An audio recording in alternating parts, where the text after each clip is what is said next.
And here we go, MJ Morning Show, Monday. And, Fester, do you have Coach Bowles confirmed?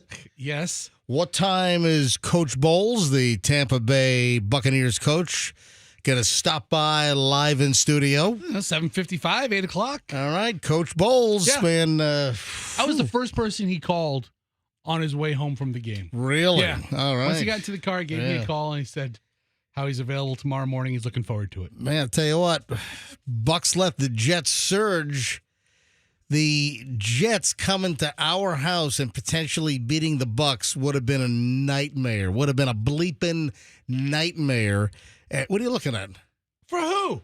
Well, for us, for the Buccaneers, for the Tampa Bay area, the Jets coming to town. What do you mean for who? Okay. If the Jets came here and beat the Bucks, our home opener, you don't agree with my statement? It would have been a nightmare. Well, hold on. I said it would have been a nightmare, and you're like, for who? What are you saying? I don't use the term nightmare as willy-nilly as you do. What are you saying? The term nightmare. Nightmare. I made a decision a long time ago. Long time ago. It would have been a nightmare. I'm talking 25 years ago, I made this decision.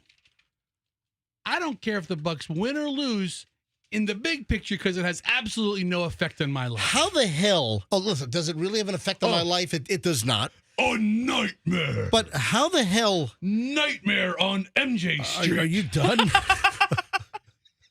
The Buccaneers almost pooped the bed. Are you done? Are you done? Oh, my. Why are the Bucks letting these teams catch up late in the game? What's going on? For the Jets to surge like that, and then for the Jets to be ahead, and we've seen some late game comebacks. I believe all season so far, the first three games. But typically the Bucks historically have had a tough time doing that. Those plays of the week or the highlight reel where the last seconds. The Bucks for years couldn't seem to ever pull that crap off. Man, they're must-see TV this year. Well, yeah, really. But still, a little too close for comfort. The blocked kick, the return for the touchdown. Anyway, Coach Bowles will join the MJ Morning Show live at around 8 o'clock this morning, and that ball of fire just lights this place up. We love Coach. Yes. All right. So about 8 o'clock this morning, Coach Bowles stopping by live in studio. Oh, and look who is back in the studio. Michelle. The lovely Michelle has returned to the MJ Morning Show after taking all of last week off. Well deserved, well needed, by the way. Would you so tons of people is Michelle ever coming back? I'm like, yeah, she's coming back. Would you like to explain? We'll do this twice this morning. So for the Twice.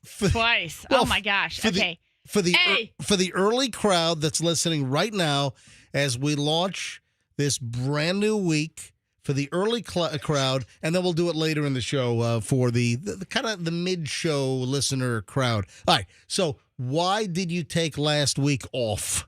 Because I needed it. Look, I was just tired. Okay. A mental health break. It was emotional, mental, physical, just everything. I just needed a break, honestly. I mean, I'd been working mentally, physically, emotionally since like August 10th, just moving in a million different directions, getting both kids where they needed to be, myself sometimes being in 3 different places, mentally, emotionally, physically, whatever. And so when we got back last Sunday, I was just like, you know what, dude? I'm taking a break. I'm sorry. You know what? You are just SOL this week. It's not like you're getting paid. Exactly. I'm so like, You've been sitting in here since we'll call it February 1st. And Michelle's been a trooper. Michelle's been here virtually every single show. You've missed a couple here and there, but Michelle's been here virtually every show since February 1. Yeah. All right? Mm. And has the company offered to step up and compensate Michelle for her time? Even for mileage, anything would be appreciated. I mean, we're not talking, full benefits package or anything. By the way, Andrew says February 3rd. February 3rd. February There you go. 3rd, because the first was a Saturday, Andrew. Okay. All right. Thank you, Andrew. Thank you, Andrew. That's all we have. All right, so it was February 3rd that Michelle started coming in regularly here on the MJ Morning Show. So you had a physical and mental break from the MJ Morning Show. Yeah. But you didn't have a physical and mental break from me at home. I mean, I tried. Yeah. It was my best efforts, right? That's In my office, close the door, leave me alone. Yeah, that's the break you really needed. The The break away from him. Exactly. Yeah. Yeah. Well, it's a double whammy I know. because it's being here with me on the show and then Yeah. also being with me at home. So it's a double whammy jammy. Uh-huh. Couples who work together for a long time, Yep. Yeah. I think, are weird. Oh, I thought you were going to say start to look alike. No. Hold You know how the dog and the I owner don't know. thing. I don't know. Why are they weird? I don't Couples know. that work together are weird. I don't know, man. For a long time. I knew. Well, this is not formal. Yeah, this isn't What? formal. This is not a formal like husband and wife working together.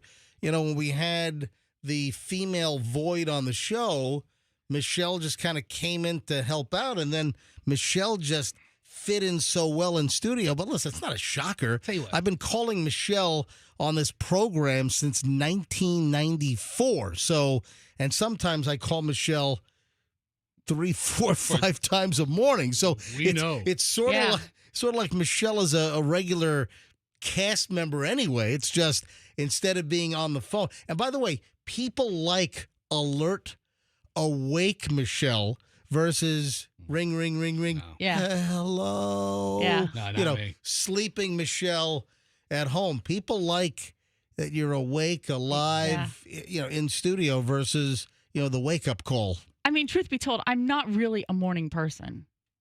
Right? You are now. I got news for you. The truth has changed. You are now. Welcome to your new truth. Yeah. Once again, Fester ahead of the game. Yeah. I've got a story that I can't wait to do this morning. Oh, And yeah? man, the minute I saw this, I'm like, well, Fester. What's the other recent one we had? Oh, a story popped up in like the New York Post or something about the hotel breakfast scammers. Yeah. This is like just a week or so ago. Right. Fester just going to Hampton Inn, Courtyard by Marriott, whatever. Don't sleep on Hyatt Place. Their breakfast game is strong. Which one? Ooh. Hyatt Place? Hyatt Place. Yes. So Okay. last week we had a story, again, from like the New York Post. Oh, yeah, these breakfast scammers, they just walk into hotels that offer free breakfast for guests, and they go in and they scam breakfast. I'm like, wait a minute. The New York Post is reporting this in September of 2025. Fester's been doing this since what year? I mean, 05? What- 95? I mean, You know when you have an establishment or a restaurant that's like since 1937, Fester scamming hotels out of breakfast since 2005. I mean- So 20 years? I mean, Guess maybe what? more than that, honestly. Guess what? There's a news story that I'm like, whoop. Fester's been doing that for years and years and years. Brand new. And we'll get to that later on today, this morning on the MJ Morning Show here on Q105. Just getting rolling, 6:10. It is me, MJ. It is Fester. Michelle's back, and Schreiner's got, I'm guessing, nothing traffic. Let's go.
But not for long in the same old dump. I mean, seriously, folks, we are getting close.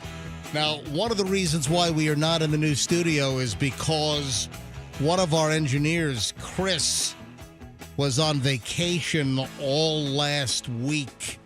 And it's a two-man job to move us into the new studio.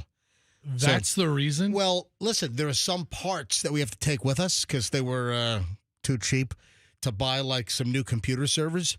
So they've got to kind of hot swap into the new studio.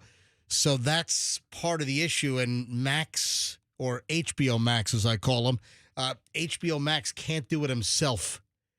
Hey, Andrew, do you have the... I had these made, I mean, almost a year ago. Andrew, how many brand new studio sweepers do we have? So, folks, a little inside radio here. A sweeper is when you hear that thing coming out of a commercial.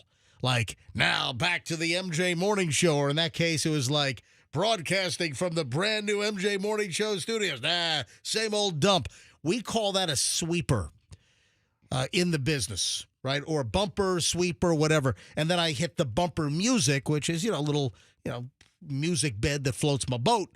So I wrote a whole bunch of brand new studio. Like, we're in the brand new studio. And Andrew has had those in like some kind of sideline pile ready to go since it was like late last year, because we thought we were going to be in. And then, this has been a 5-year saga trying to get into the new studio, and we're close. Andrew, do you have the pile? Do you have those handy by any chance over in the producer's booth? I'm scanning over them right now. All right.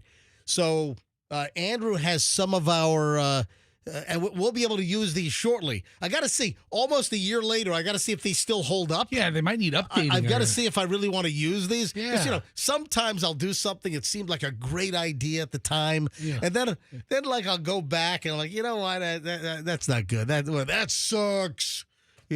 So, Andrew, do you have any ready to roll? Dude, how long does it take? What do you mean trying to find They're it? buried a year into our audio sound effects, MJ. I mean, give the guy a break. Andrew, try and find some of these. Hurry They're up. not exactly top of mind for him. Not at least until we get into the new studio. I have all the ones we're running ready to go. No. I don't want the ones we're I running. know. That's why I'm looking. So, wait a minute. Didn't you have like a hold pile? Yeah. Well, we have. I want all of them. I want to play them all. My God, he can't find them. Well, Listen, yeah. maybe they didn't hold up. No, they're in there.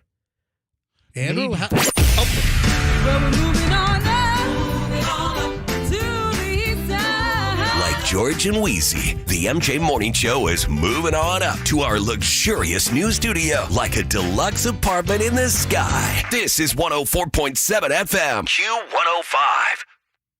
I kind of like that still. Oh, Fess is doing a face.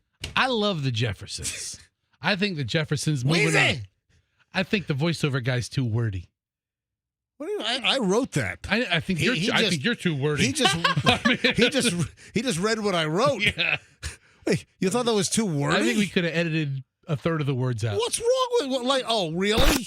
Yes. What did you just start to play there, Andrew? You start to play that one again?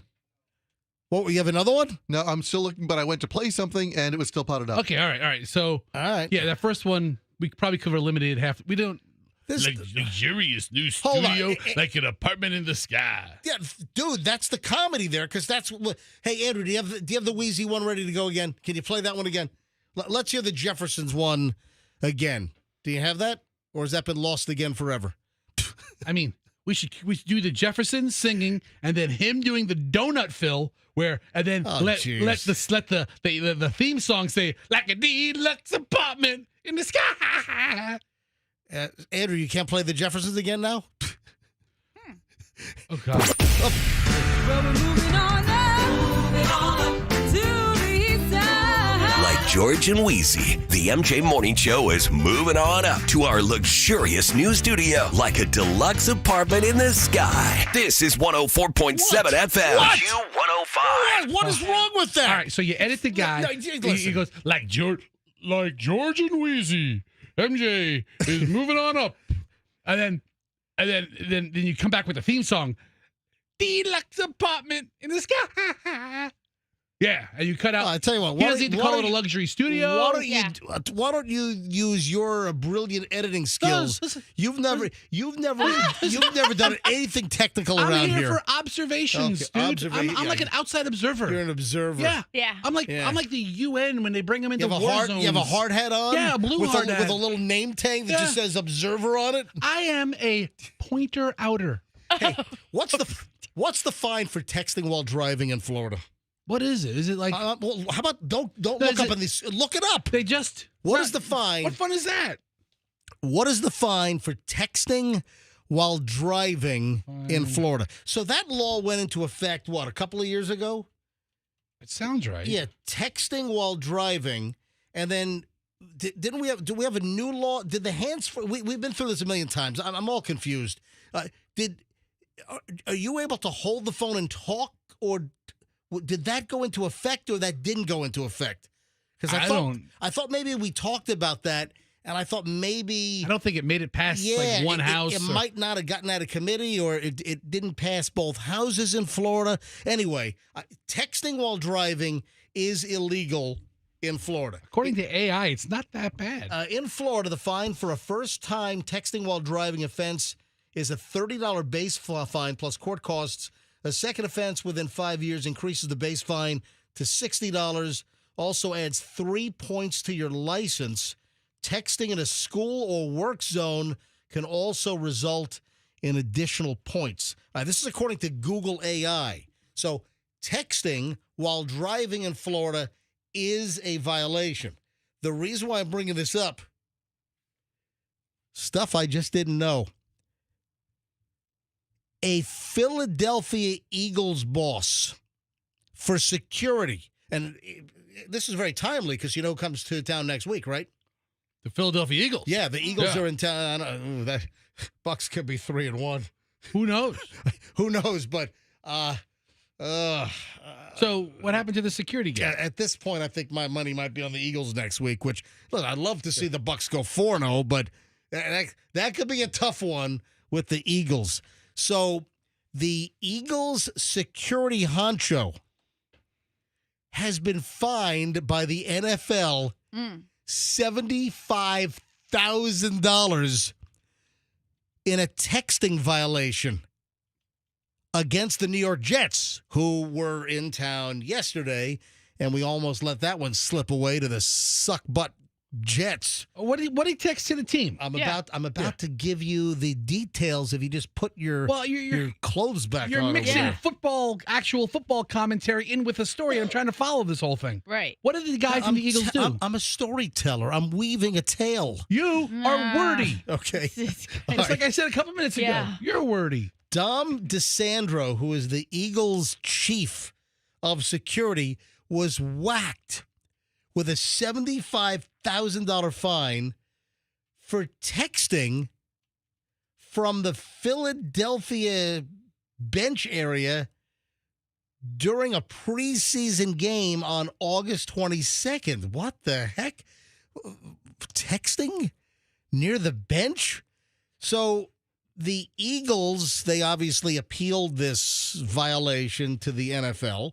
So this dude, Dom DeSandro, they call him Big Dom, and he's the chief of security for the Philadelphia Eagles.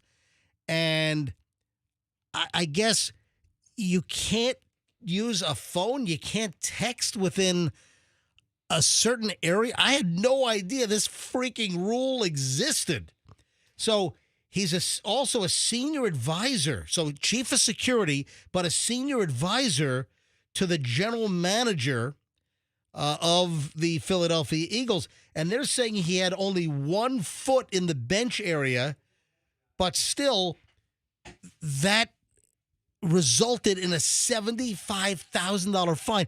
What is this? What is this?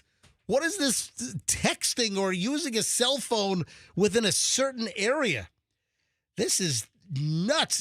$75,000? So there's a designated sideline, right? Yeah. There's a box that the team is in, and I guess that's a no phone zone. No kind of communication out. Well, and he had 1 foot, so I guess there's a box, or there is this zone. He had 1 foot in, but that was I wonder, did he drag his foot? They had to go to replay.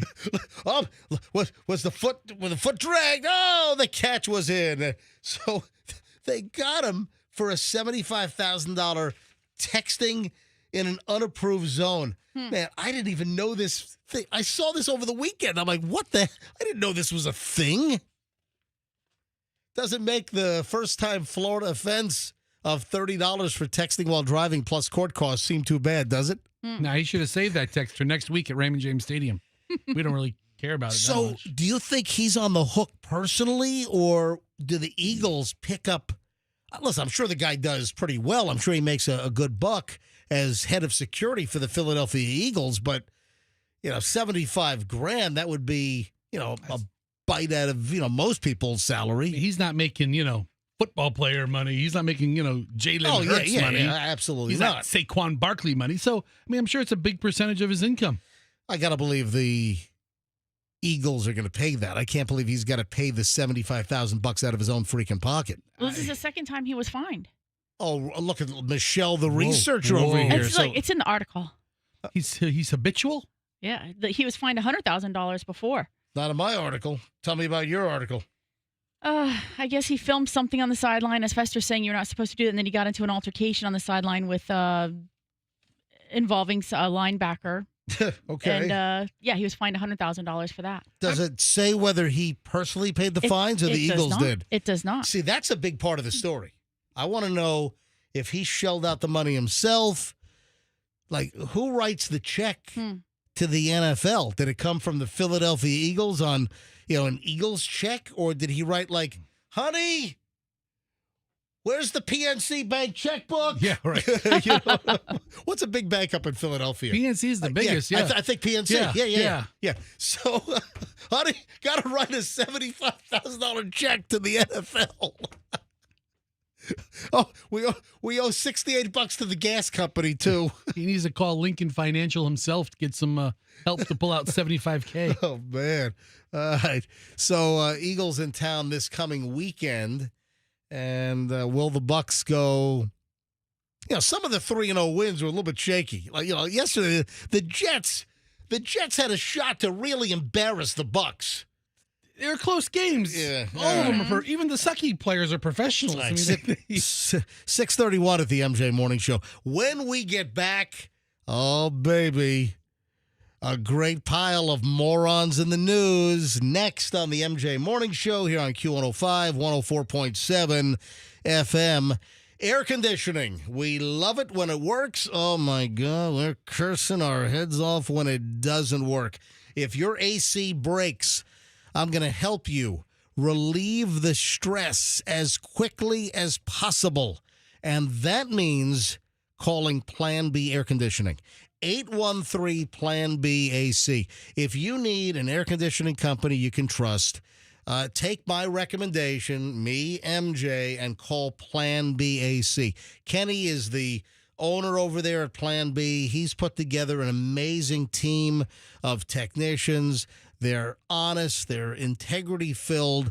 They're going to get your air conditioning working. If it's broken, don't fall to some unscrupulous companies that might try to pull the wool over your eyes and say, no, it's beyond repair. It's going to cost you, $6,000-$7,000 for a new system when maybe, Kenny and the team can get you fixed for hundreds instead of thousands. If you do need a new unit, you can trust them that you really need a new unit. PlanBAirConditioning.com. You might not need them now, but you might need them in a couple of days or a week or a month. PlanBAirConditioning.com. Tell them MJ sent you. Get 10% off your bill. Tell them MJ sent you. PlanBAirConditioning.com. 813-PLAN-B-AC. How would you like maximum recovery? How would you like a law firm that immediately goes to work? I mean, you call them when you've been in a wreck or a slip and fall, they start going to work for you immediately. There is so much stuff behind the scenes that people don't even think about if you're a layperson. But these lawyers, these lawyers that work on these cases, they know exactly what they need to do to maximize your payout if you've been in a car wreck or a slip and fall. It happens all the time, folks. People just minding their own business and they get rear-ended by some moron that's not paying attention. Some bonehead runs a red light. Hey, you're at your favorite store and, well, there could be negligence involved. You slip, you fall, you hurt yourself. You deserve to recover. It's the Kemp Law Group. Get a hold of Stacy Kemp and the whole team at the Kemp Law Group at KempLaw.com. Accident or fall, you call Kemp Law, KempLaw.com, and tell them that MJ sent you. Traffic's on 634. Morons in the news next.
The creepiest of the rejoiner beds.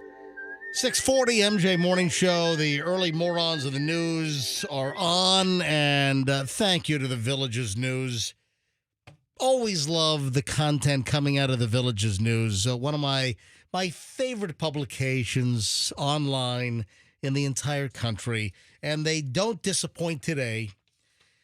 Villager allegedly uses golf club to pound man's rib cage. That is the headline. A villager was arrested after she allegedly used a golf club to pound a man's rib cage. Catherine Ridley, 43 years old, who lives with her parents. A lot of people living with their parents in the Villages. Was taken into custody late last week at Advent Health in Ocala. She's facing a charge of aggravated battery with a deadly weapon. Golf club. That qualifies as a deadly freaking weapon. Yeah, when you're swinging it at somebody. For the guy who has been in a romantic relationship with the woman, suffered large red welts on the side of his rib cage. Also on his back, according to the Marion County Sheriff's Office. 4! Did she yell it? Yeah, she didn't. She didn't even give him a heads up. That is a violation of golf etiquette. You know, when you're about to, swing, you yell 4, right? Yeah. Is that only on the drive? I think once it's already in play? In the air, you yell 4. Because, guys are like, down course. Do people really yell 4? I think it's like an appropriate warning. I don't play golf. I can't stand golf. I was playing an intense game of putt-putt like 2 summers ago. Yeah. And you hold off, and what if you brought like a driver to putt-putt? And you just let it rip. Can you imagine? You're hitting cars in the parking lot. You're hitting other guests. You're clocking people in the face and the back and the head. 4! And you just boom. Just like a Happy Gilmore shot. The boom. That sound effect? Yeah, my colored little red ball was just pew. Yeah, so I think they yell it once the ball's in the air to alert people down course to like heads up. Okay. I mean, heads up. Listen, apparently takes too long to say. Hey, thanks for you didn't know? What? You're like, I think they only do it during the drive. We're talking about it. But I know what 4 means. 4 is to alert other golfers that a ball could be coming their way. Yeah, but you just asked the question. But I asked the question. I thought that you yell 4 during the initial drive. Maybe you yell it pre. I've never heard anyone yell 4 on the putting green. Okay. Well, how many times have you been on the putting green? Oh, Twice. I was at a. What do you mean? I know I was at a client golf tournament at the old radio station. Yeah. And remember, I broke 3 or 4 clubs. I had. Do you not know the story? I mean, never heard the story? I don't recall it. What happened? I think this was before Fester. What happened? No. This was during. No. Absolutely. Fester was there. Was it at the Bardmore Country Club? No. Where was it? Was out in Riverview. When we first moved here, we were in the apartment. You came home one day and you said, I think it was Mark Chase was like, "You're never coming with us again." I wasn't there. Yeah. We did. No. Fester was absolutely. I wasn't there in Riverview. I didn't know you were in the apartment. We did. No. I don't. I think that might have been the first one. Yeah. You broke some stuff. No, hold on a minute. That was the first time that BJ and Mark invited me to play golf or something, and they never invited me back. Nope. Then years later, we had a golf tournament for clients. Yeah. It was like the 970 and FLZ. Yeah, I remember. I was at that one. Yes, that was the one where I broke the freaking clubs. So, BJ shows up with his own golf clubs because he, loved golf. I think he still does. And I had to just get clubs from the rental shop or whatever the hell it was. All right, we have a couple of lost and found ones you can use. So no, they had actual sets of clubs you can use. So here I am. I'm playing in the client golf tournament. All of the clients of the different radio stations over on Gandy. At back then it was J-Core. I think we were still J-Core before they sold it to Clear Channel. These are the big clients back in 1997. Beepers and more. Oh, Loy's Auto Glass. Rent and Roll. oh my God. No.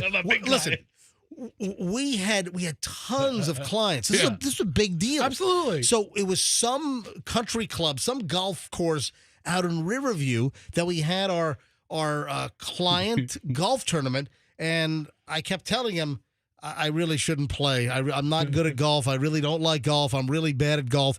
No, you've been requested by one of our top clients. Yeah, Bennett New Car Alternative was asking to play with MJ. Where everybody rides. Yeah, the regional manager for Bennigan's was all pissed off. That why do I have to tee off with Jeff Thomas? I can't remember which client they paired me up with. And listen, it was a big deal. Yeah, there was also if you get a hole in one on like hole 7, you won a brand new Cadillac from like Ed Morse or something. There were big prizes. I remember I'm serious. that. There was like a huge prize. This is a big thing. So anyway, I get the golf clubs because I didn't have any, and I was taking swings that was so powerful. I literally snapped the head off of a couple of golf clubs on a drive. What is it? The one wood. So I take. Listen, I've got some good upper body strength, and I take a swing, and my club digs into the grass so hard, I snapped the wooden head off the club. The head went about 25 yards. The ball stayed right there on the tee. All right. So that's not because your swing was so powerful. It's because your swing was so wrong. Yeah. Tiger Woods' swing is powerful. No, it was. Yeah. It was he hits the ball. Dude, Yeah. It was a combo. It had to be a powerful swing to snap the free. I snapped the and I with a bunch of golf club heads. Did you play like you're playing baseball, but you missed the ball? All right, so I destroyed like 3 or 4 golf clubs where literally I snapped the heads off the golf clubs. So at the end of the tournament, first of all, the clients that I was paired with, they never wanted me to play golf with them again. I remember they requested me, and they realized they made a very, very big mistake. I remember Khalil from Club XS was like, I'm never playing with this guy again. So here's the deal. I hate this guy. I returned the bag -3 with just the jagged sticks, the shaft. I gave them the shaft by returning just the shaft, and I didn't say anything. I just dropped the bag off. Kept walking to the car. And I never heard a word. Anyway, so where were we? Oh, the Villages lady. Yeah. So this woman, 43-year-old Catherine Ridley, just pounds this guy. So she had been in a romantic relationship with this guy, suffered large welts, rib cage all bashed in and hurt. Ridley had been staying with the man. They got into an argument about the position in which he was sleeping. Was he like taking up too much of the bed? So wait a minute. You don't like the way that the guy you're in bed with is sleeping. Maybe he's doing like what do you call it when I like go diagonal? You call it a pizza. Yeah, you're sleeping like a pizza. Why do you do it like? I don't know. Because you're diagonal slice? Yeah. So Michelle's always said, if I'm not sleeping straight on my side of the bed, and if I start leaning toward her on like a diagonal, that she calls that I'm laying like a pizza. in the bed. In my brain, that's just an association. It's All like an right. angled, thing. Yeah. I mean, think So- about it. Maybe the guy's a pizza. Maybe the guy's a starfish. There's a lot of different bed See, positions. you use the Yeah. word starfish Oh too. yeah, Michelle uses starfish. Yeah. Yeah. Michelle says that. Oh, I'm just gonna lay in the bed in starfish. Yeah. Yeah. Michelle says that. Isn't it the Bass Fest? I mean, it's pretty great. All right, so they get into an argument, dude. You're like a humpback whale. Starfish, forget it. Listen, I'm a fan of the starfish in almost. You're a beluga. I'm a fan of the starfish in almost all bedroom activities, being a power bottom. You're a man. What do you say? You're a man. I'm getting a manatee. Yeah. That's what Fester says. Starfish. Get out of here. My old lady comes in with a couple of props. And, Let me finish the freaking story here. All right. So they're in bed. They get into an argument in the position which he's sleeping. The man then starts to pack her bags and says, "Get out." She got enraged. The woman picks up a golf club and starts bashing the guy. Starts swinging the golf club, pounding his rib cage. He's got welts on his back. Yeah. In addition to deputies, the Marion County Fire and Rescue, they responded as well. Oh, by the way, this Ridley woman, Catherine, has a long history of arrests, including charges of aggravated assault, battery, drug charges.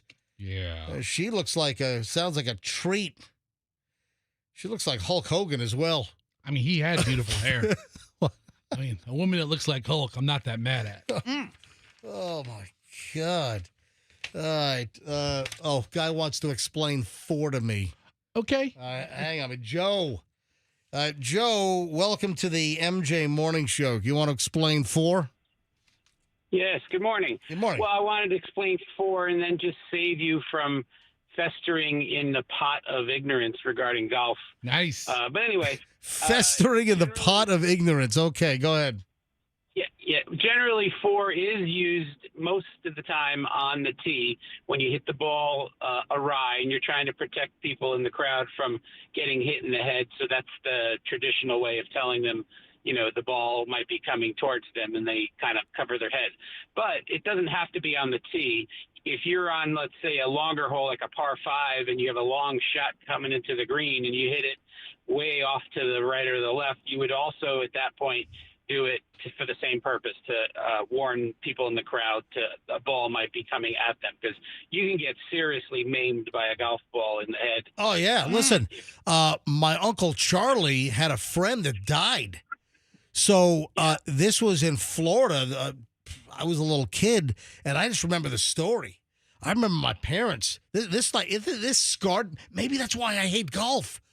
Because when I was a kid, Uncle Charlie, my mom's uncle, Charlie, he was a dentist up in Queens, right? Charlie was on the golf course down in Hollywood, and he was playing with a friend, and an errant golf ball hit the friend in the head and killed him.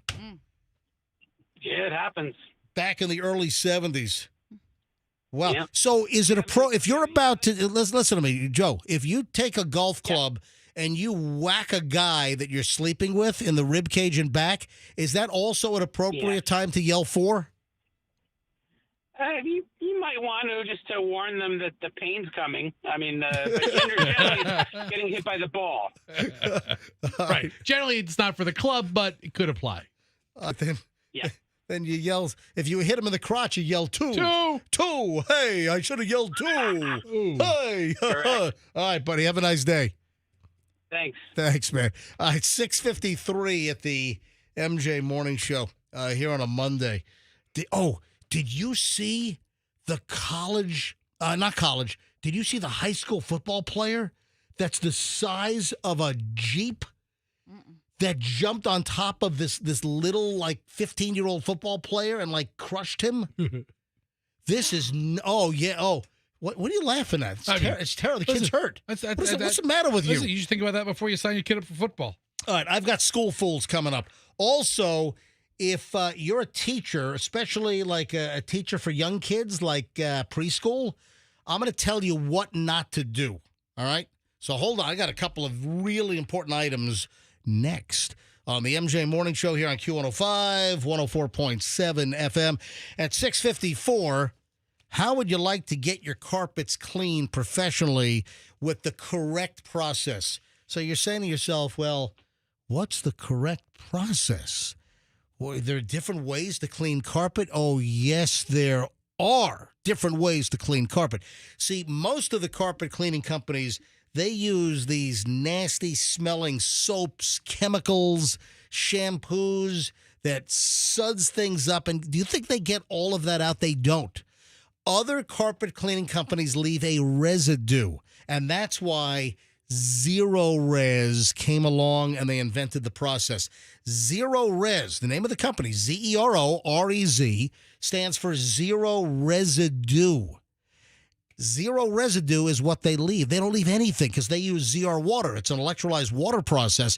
The other companies leave a residue that attracts dirt faster. Right now, an amazing offer from Zero Res. The more you clean, the more you save. Get 3 rooms of carpet clean for $119, 4 rooms for $154. Get 5 rooms of carpet clean for just $179. Hurry. This is big savings on 3, 4, and 5 rooms of carpet cleaning, and it ends at the end of the month. Hurry. Go to ZeroResTampaBay.com and book. You got to mention me, MJ, to get the deal. Go to ZeroResTampaBay.com, mention me, MJ, and get your carpets cleaned the right way. Zero Res is the right way to clean. What about your roof? The roof might be on fire, or the roof is leaking. And if that's the case, you got to call Westfall Roofing. I'm in the process of, getting a time frame here to get my roof redone. And again, I've got like a whole bunch of projects. It's really kind of on me. But Westfall, they were just out last week for a pre-production meeting. It's time for an MJ Casa roof replacement. My roof is, a little over 21 years old right now, and the average lifespan for a roof in Florida is 15 to 20 years, so I'm on the back end of that, clay tile, and, my underlayment, which is really the true roof, which, is like the paper and the tar on top. That's an older process that they don't use anymore. Now they're going to like a rubber membrane on my house, and I'm using Westfall. That ought to tell you everything you need to know. I'm using Westfall at my house. Folks, you can trust Westfall for any roofing needs at your house. Been around since 1989. Best materials, best crew, best training. It's westfallroofing.com, and tell them that MJ sent you. Traffic's on 657. MJ Morning Show back in minutes.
It's 7:01 at the MJ Morning Show. Hey, quick little follow-up.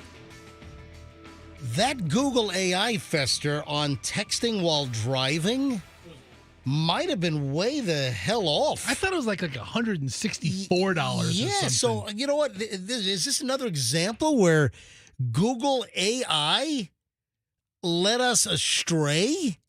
You know, we should know better because we did a couple of segments on this previously, how people are relying on Google AI or on Chat GPT. And we had numerous segments on the show where we even did a test, and we found like completely erroneous garbage. I mean, total garbage out. You ask like a simple question. It's not like garbage in, garbage out. You ask a legitimate question, but you're getting garbage.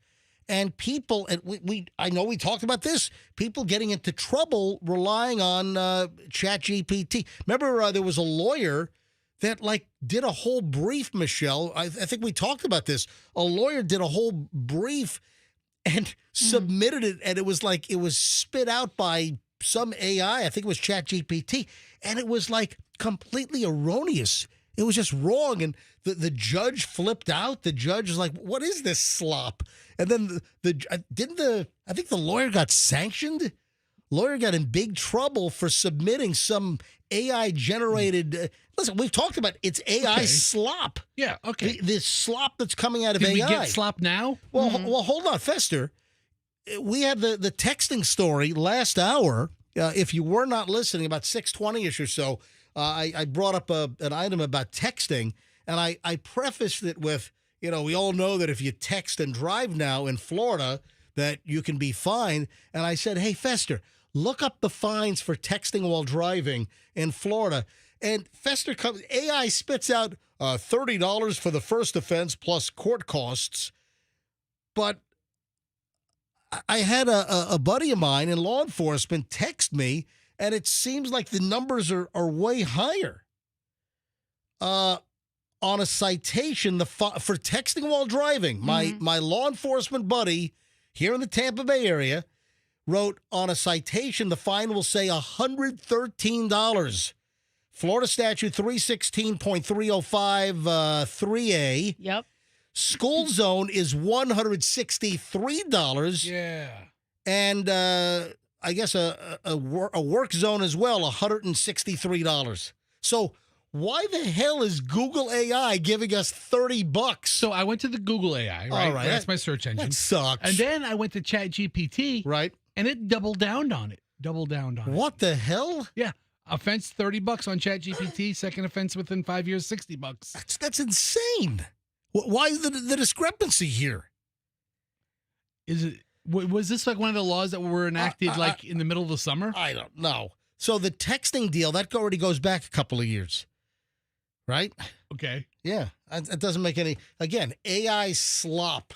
Listen. And the people that are relying on AI, we've talked about this numerous times, and we even did a test where we had, we asked some questions, and we clearly got completely bogus answers. So, hey, kids are probably getting in trouble in school by, AI, it's brilliant, it's a genius, it's infallible, I'm going to use AI. It's an emerging technology, people. Yeah, college kids using AI and ChatGPT to help write term papers, but a lot of the information is just wrong.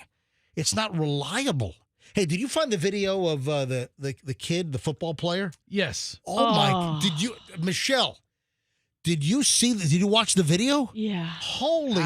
Look at the size of this. Remember refrigerator? Hey, whatever happened to the big fat guy on the Bucks? Did they release him? No, Fester said he's. What's the story? The 440-pound. He didn't make the team. Yeah. I think the team is still working with him, though. Yeah. We can ask Coach Bowles when he comes in. We later. could. Oh, okay. Yeah. I mean, he might know more. By the way, Coach Bowles on that close call. Coach Bowles is going to join us about 8 o'clock this morning. Yeah. Coach Todd Bowles from the Bucs live in studio here on the MJ Morning Show. So stand by for that. No, but remember the Bucs. Mm-hmm. Was he in the draft? No, he was I think it was an unsigned. He was a free agent. He didn't make the draft. Wasn't the guy like 435 pounds or something? I don't remember. So he never. 464. What? 464. It sounds like an interstate. Okay. Yeah, go west on 464. Larry's Furniture Mart. Exit 14 off of 464. So Tell him MJ sent you. but the guy, Deals. the guy weighs 464 pounds. Mm-hmm. I remember before they did the final roster. Was it 53-man roster? Is that it? Whatever it is. This is Larry from Larry's Furniture Mart. If you buy a love seat, Larry. you can get a matching ottoman absolutely Larry, free. Would you shut the bleep up, Larry? Exit 4 off of Interstate 464. Will you stop? So this dude weighed 464 pounds. This high school game, Yeah. and this is in Michigan. Yeah. This is awful. This is a big boy. This kid looks like he weighs 400 pounds and does a flying jump and falls on this this other football player that is a tenth of this guy's size. And the player was already down. Yeah. And the play was nowhere near, the action was nowhere near where this incident happened. Pancakes this kid. I mean, this ought to be a battery. So listen to this. A Michigan high school athlete's spine was fractured during a junior varsity game when a boy twice his size, BS, this guy is 4 times his size, leaped up and flattened him. The video is horrific. The teen boys were on opposing teams during a Thursday evening junior varsity game. This is in the Kalamazoo area.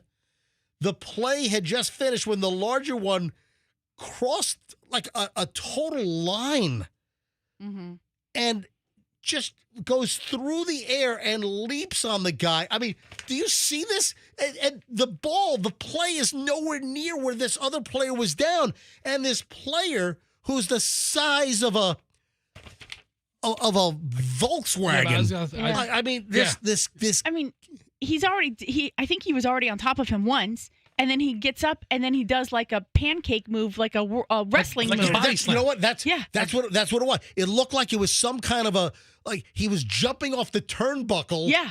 And like trying to flatten a guy that's writhing in pain on the mat. Yeah. You know, it's like a WWE wrestling move. That's what it looks like to me. I mean, I my heart is just aching for that player that's on the ground because just why? Yeah, this player should be suspended for at least, half a game. Kid ought to go to jail. I would take this. It's a JV game. I would take him to juvie. Yeah. I would take this kid to juvie. Well, I mean, I don't know how a coach could ever put him on the field again because you don't know what he's, what his thought process is. Footage taken by fans in the stands shows a Lakeshore player tackling the 15-year-old Kalamazoo Central player, first name Colton. Then, while Colton is still on the ground, the hulking teen climbs off him, stands up, and then launches his full body weight back on the kid. So he, knocked him down once and then decides I'm going to go in, I'm going to finish him off with a world wrestling move. And just, do you see him? The kid is got to be 300 pounds or more in midair. And there's a freeze shot of him just before he comes back down on the kid and pancakes the kid who's lying on his back on the field and fractures the kid's spine. They ought to arrest this kid. This is a freaking battery with intent to kill or something. Intent to maim. This is attempted murder as far as I'm concerned. And it's unsportsmanlike. I would lock this kid up in juvie until he turns 18. And then send him to adult jail. Yes, Fester? I don't think he goes to adult jail for this, but I think he found his way off of the football team. Oh, my God. Be a lot of backlash on this junior varsity team. Maybe a couple of lessons in sportsmanship for these guys. Hey, Andrew, can you put this video up, please? All right, we're going to put the video up. It's easy to find, but we're going to put it up on mjmorningshow.com. Give Andrew about 3, 4, 5 minutes, and we'll have the video up. What are you laughing at? It's easy to find, but we're going to make it much more difficult by going to MJ Morning Show and then clicking as heard on the MJ Morning Show, then scrolling down about three-quarters of a page until you see the link because we can't post the actual video because of some copyright. And then you click the link, and then it'll take you to an outside source to view the video. But it's really easy to find. We're supposed to juice up our web traffic, and you're doing everything to derail this. What's the matter with you? Listen, MJ. You're body slamming our web hits over here. Yes, that's exactly what I'm doing. If you guys want to see it the absolutely most difficult way possible, go to mjmorningshow.com. Please stop click it. As heard on the MJ Morning Show. It is easy. So in a few minutes, you go to mjmorningshow.com, scroll down to As Heard on the MJ Morning Show, and then you'll see Click that. Will you It'll stop take it to another page. Dude. I don't lie. By the way, the whole video will be there. It's not a link. So shut your mouth. Oh, apologies. All right. It'll be embedded. Following the body slam, this kid Colton it's like cartoon flattening with a steamroller, right? Colton was taken off the field in a stretcher, taken to the hospital. The 15-year-old was treated for 2 fractures in his spine, placed on muscle relaxers once he was released, according to his mom. Courtney Mims. Now this Colton's going to get a pill. Hold on a sec. They didn't release Colton's last name, but the mother's name is Courtney Mims. Yeah. So let's go with Colton Mims. At first, Mims, who was at the game, didn't realize that the body slam deal involved her son, and then realized that it was her son. And she said, as soon as it clicked that it was him, my heart stopped. I had to go down there, so she runs onto the field. Oh, yeah. Mm-hmm. She says, these boys are high school boys. They're 15 years old. The game means a lot to them. It's their whole life right now. They're there from before I get up to go to work in the morning till after dinner, putting in the work, all the practices. Oh, he's at the buffet, this big kid. And for someone trying to take that away from him seems awful. All right, he got injured playing football, Mom. Let's not overreact. No, Fester. This is not normal play action that hurt the kid. This really could be a life-altering situation for him. Yeah, what if the kid's like paralyzed? Well, he's not, but fractured spine. Well, he could have long-term, damage to his spine, and then to whatever activity he wants to participate in the future.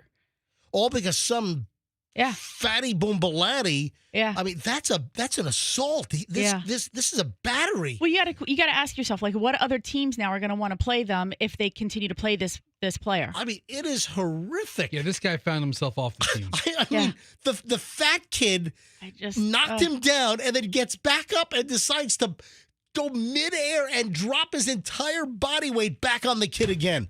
What the hell? I mean, what possesses somebody to do that? All right, the video is up. On our website, the video's up, mjmorningshow.com. Just go to mjmorningshow.com, click on As Heard on the MJ Morning Show, and you'll see the video link right there. It's embedded, so you can just watch this nightmare, this absolute total freaking horror show. Michelle, did you figure out the deal with the pasta at Olive Garden? Yeah. All right, so I had an item. Do you have below it? your screen. Here it is. We're passing it back. I found this item over the weekend that the all-you-can-eat, the endless pasta at Olive Garden is back through, November 16th. Okay, that's cool, right? All-you-can-eat pasta, endless pasta bowl, whatever the hell they call it, is back at Olive Garden till November 16th. And there's like an online viral video game on social media to see how much pasta not only can you eat, but how much can you steal and take away with you? Yeah, that's a fun game. All right, so hold on. For $13.99, right? Mm-hmm. $13.99, all you can eat salad, soup, and the endless pasta bowl at the Olive Garden. No breadsticks? Yeah, breadsticks would be included in that, yeah. Yeah, I'm guessing so. $13.99. But that doesn't mean you can bring Ziplocs and Tupperware and fill this crap up and take it home with you. That's the game, dude. I guess that's kind of the game. That's what they're doing, though. Yeah. That's the game. They're trying to sneak steal the pasta. So if you go in with a bag, like if you have a big tote, Allison and I are going in, and Yeah. we like have a big, mommy tote, and you put like a bunch of takeout containers in there, whatever. Then whenever the waiter or the server's not looking, or wait you a scoop second. it in. You get a whole bunch of South Tampa mommies go in with their Goyard bags. Yeah, and then they fill their Adderall They- bottles full of sauce. They bring their $2,000 Goyard bags in and fill it Yes. with pasta from the OG from the Olive Garden. Hey, Muffy, can you condense these Xanaxes so I can have an empty one to put the penne in? You got a bunch of pilled up South Tampa mommies Listen, out but there. MJ, You do. The game here is to bring in a Ziploc bag or bring in containers. Yeah. Listen, if it's truly endless, you get the whole plate. The Right. guy walks away. You scrape it into the container. You put the plate back on the table. Yeah, I'll have this, and Yeah. they can bring another one out. Why not? I'm hungry. I just finished it. But they're not finishing it. The game is, and they're posting these videos on social media of them stealing, Yeah. technically ripping it off. So they're taking the whole plates of pasta. When the server is not within sight, they're taking the pasta plate or bowl. They're dumping it in whatever container. Yeah. But they're doing this over and over again. Yeah. And Yeah. they're posting videos of how many refills they've gotten. Okay. And then people like out in the parking lot or in their cars then showing their haul of like 13 pounds of pasta. Hey, Fester, did you forget something in the car that you got to go get? And you, And yes, and then I empty it or yeah. something, And you come get back- more containers? Yeah, come back with an empty bag or a new box of Ziploc. Right. I mean, dude, what if we go to Olive Garden, Hey. $13.99? We're gonna eat there anyway. Let's do it, but Fester. then we keep going. Let's And try then- it. Yeah, let's Let's challenge it. let's go. I mean, MJ, you want to do something fun on now- Instagram? Let's go to the Olive Garden up on Boy Scout in West Shore. Yeah. Yeah, let's go there. Let's bring like lawn service like clippings bag size, Yeah, you know? just the No. big bags. Bring No. like huge black like 40-gallon trash bags and You're a terrible. haul a giant trash bag filled with like I think you're ruining Yeah, it. What? you really have a way of just What? ruining everything. what did I ruin? There should be a TV show or a radio show. MJ ruins everything. I mean, we're legitimately talking about what's that show? Somebody ruins Yeah, is everything. Adam ruins everything or okay, something. Or yeah, but that was a guy being over analytical. Let's bring a 40-gallon bag. Yeah. No, let's just bring a box of Ziplocs. Yeah. And see if we can't walk out with 10 meals. Yes. I like that idea, then Fester. we'll hand them out to the homeless.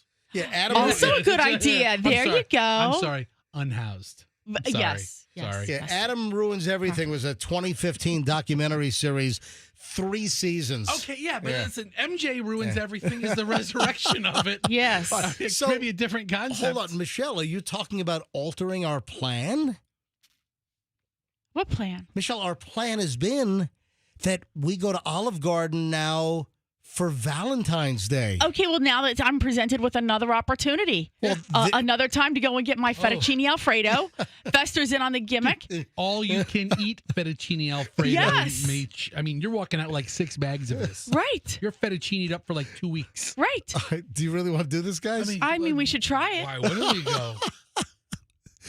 Or we're going to video? But we got to bring Allison because she's so Yeah. innocent looking. She's Yeah. like our best decoy. I mean, So you're going to bring totes and Ziplocs Yeah, or uh-huh. Tupperware? we need the ladies to like run interference, and then you and Yeah. I need to be like the stuffers. And I'll shoot video, and I'll have a great new Instagram post. we need to rent a baby. Because, people with babies, they have like a big baby bag. And then sometimes you got to run out to the car and get diapers or something. That allows like so much more in the options. Like, So you run out to the car under the guise of needing diapers, Uh-huh. and meanwhile you're dropping off pounds of Ziploc bags Yeah. filled with endless pasta from Olive Garden. yeah, Correct. have like a cooler in All the right. car or Yes. something. Yes. Oh, This is a it's good so idea. planned. All right, this is really working now. You know that they got to be on alert for this crap. You know what? They don't care. Honestly, the pasta's pasta's cheap. The cheapest thing they have. And Pasta's cheap. This is the best publicity that can happen. That's to why Olive when Garden. you have an Italian restaurant that charges, you get like a basic pasta and some kind of a marinara or some kind of a vodka sauce. You got an Italian restaurant that charging $37.99 for a pasta dish. Mm-hmm. They've got all of $3 in that thing tops. Really? Yeah, pasta's profit. All right, hang on. We got to take a break. We have an hour and 20 minutes of nonstop MJ coming up in minutes. All right, Michelle, we got to have a little talk about something. And I'm not gonna blindside you, but we have to have a little chat. I got to have a little MJ Michelle chat coming up. Also, you're not gonna believe this. Do you know what an Uber radar ride is? I just learned this. Do you know what an Uber radar ride is? And why am I, MJ, an Uber radar ride? Holy crap. Apparently I'm on a list. I don't know why. You're on a couple of lists. This is crazy. All right, that and a whole lot more all next. MJ Morning Show, because we do an hour and 20 minutes of nonstop MJ. There's so much crap coming up. Oh, the texting scandal out of Treasure Island. You see this? This is nuts. All right, hang on. We got a lot of crap next. MJ Morning Show on Q105, 104.7 FM. When it comes to making a move, who can you trust? Well, I'm going to make this easy for you. If you're moving to a new house, you're moving to a new townhome, a condo, whatever. If you've got kids moving out, you need a mover. If you know anyone that's moving, friends don't let friends hire crappy movers. That's why you call Two College Brothers Moving and Storage. Do you want a perfect move? Do you want a move that's going to go like clockwork? Do you want to get a great price, great quote that they're going to stick to and not make it a moving target? Some moving companies will give you a low come-on rate, and then they hose you. They hold you over a barrel mid-move. Oh, this is more than we thought. We're going to have to raise the price. Or hold your crap hostage on the truck, and they won't unload it until you pay them more. This is never going to happen with Two College Brothers. Highly trained, highly background checked. TwoCollegeBrothers.com. You mentioned me, MJ. They'll give you free moving boxes. Two College Brothers. Remember, you have the others, then you have the brothers. It's got to be TwoCollegeBrothers.com, and tell them that MJ sent you. If you love the new modern Clopay garage door series from Banco, you're going to love what's coming next. Right now, with the purchase of a new hurricane-rated modern steel garage door, you can get an upgrade to a free gold bar. What is the free gold bar? This is an upgraded parts warranty to include limited lifetime warranty and upgrade to heavy-duty ball bearing rollers, extended life cycle springs. This is a value of over $350, and the peace of mind is invaluable. So maybe you want the great new sleek curb appeal of a new modern-looking Clopay garage door or windows in your garage door. Maybe you want those. Maybe you want the low maintenance of modern steel. This is a big deal, folks. And now you get this free gold bar upgrade with the upgraded parts from Banco. BancoDoors.com. You want to bank on the best, folks. BancoDoors.com for anything garage door related, any service sales. BancoDoors.com. Tell them MJ sent you. Traffic's on 724 MJ Morning Show. Back in minutes. Don't move. Wait a minute.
7:29 at the MJ Morning Show. And for those that haven't realized it yet, or if you're just tuning in this morning, Michelle is back.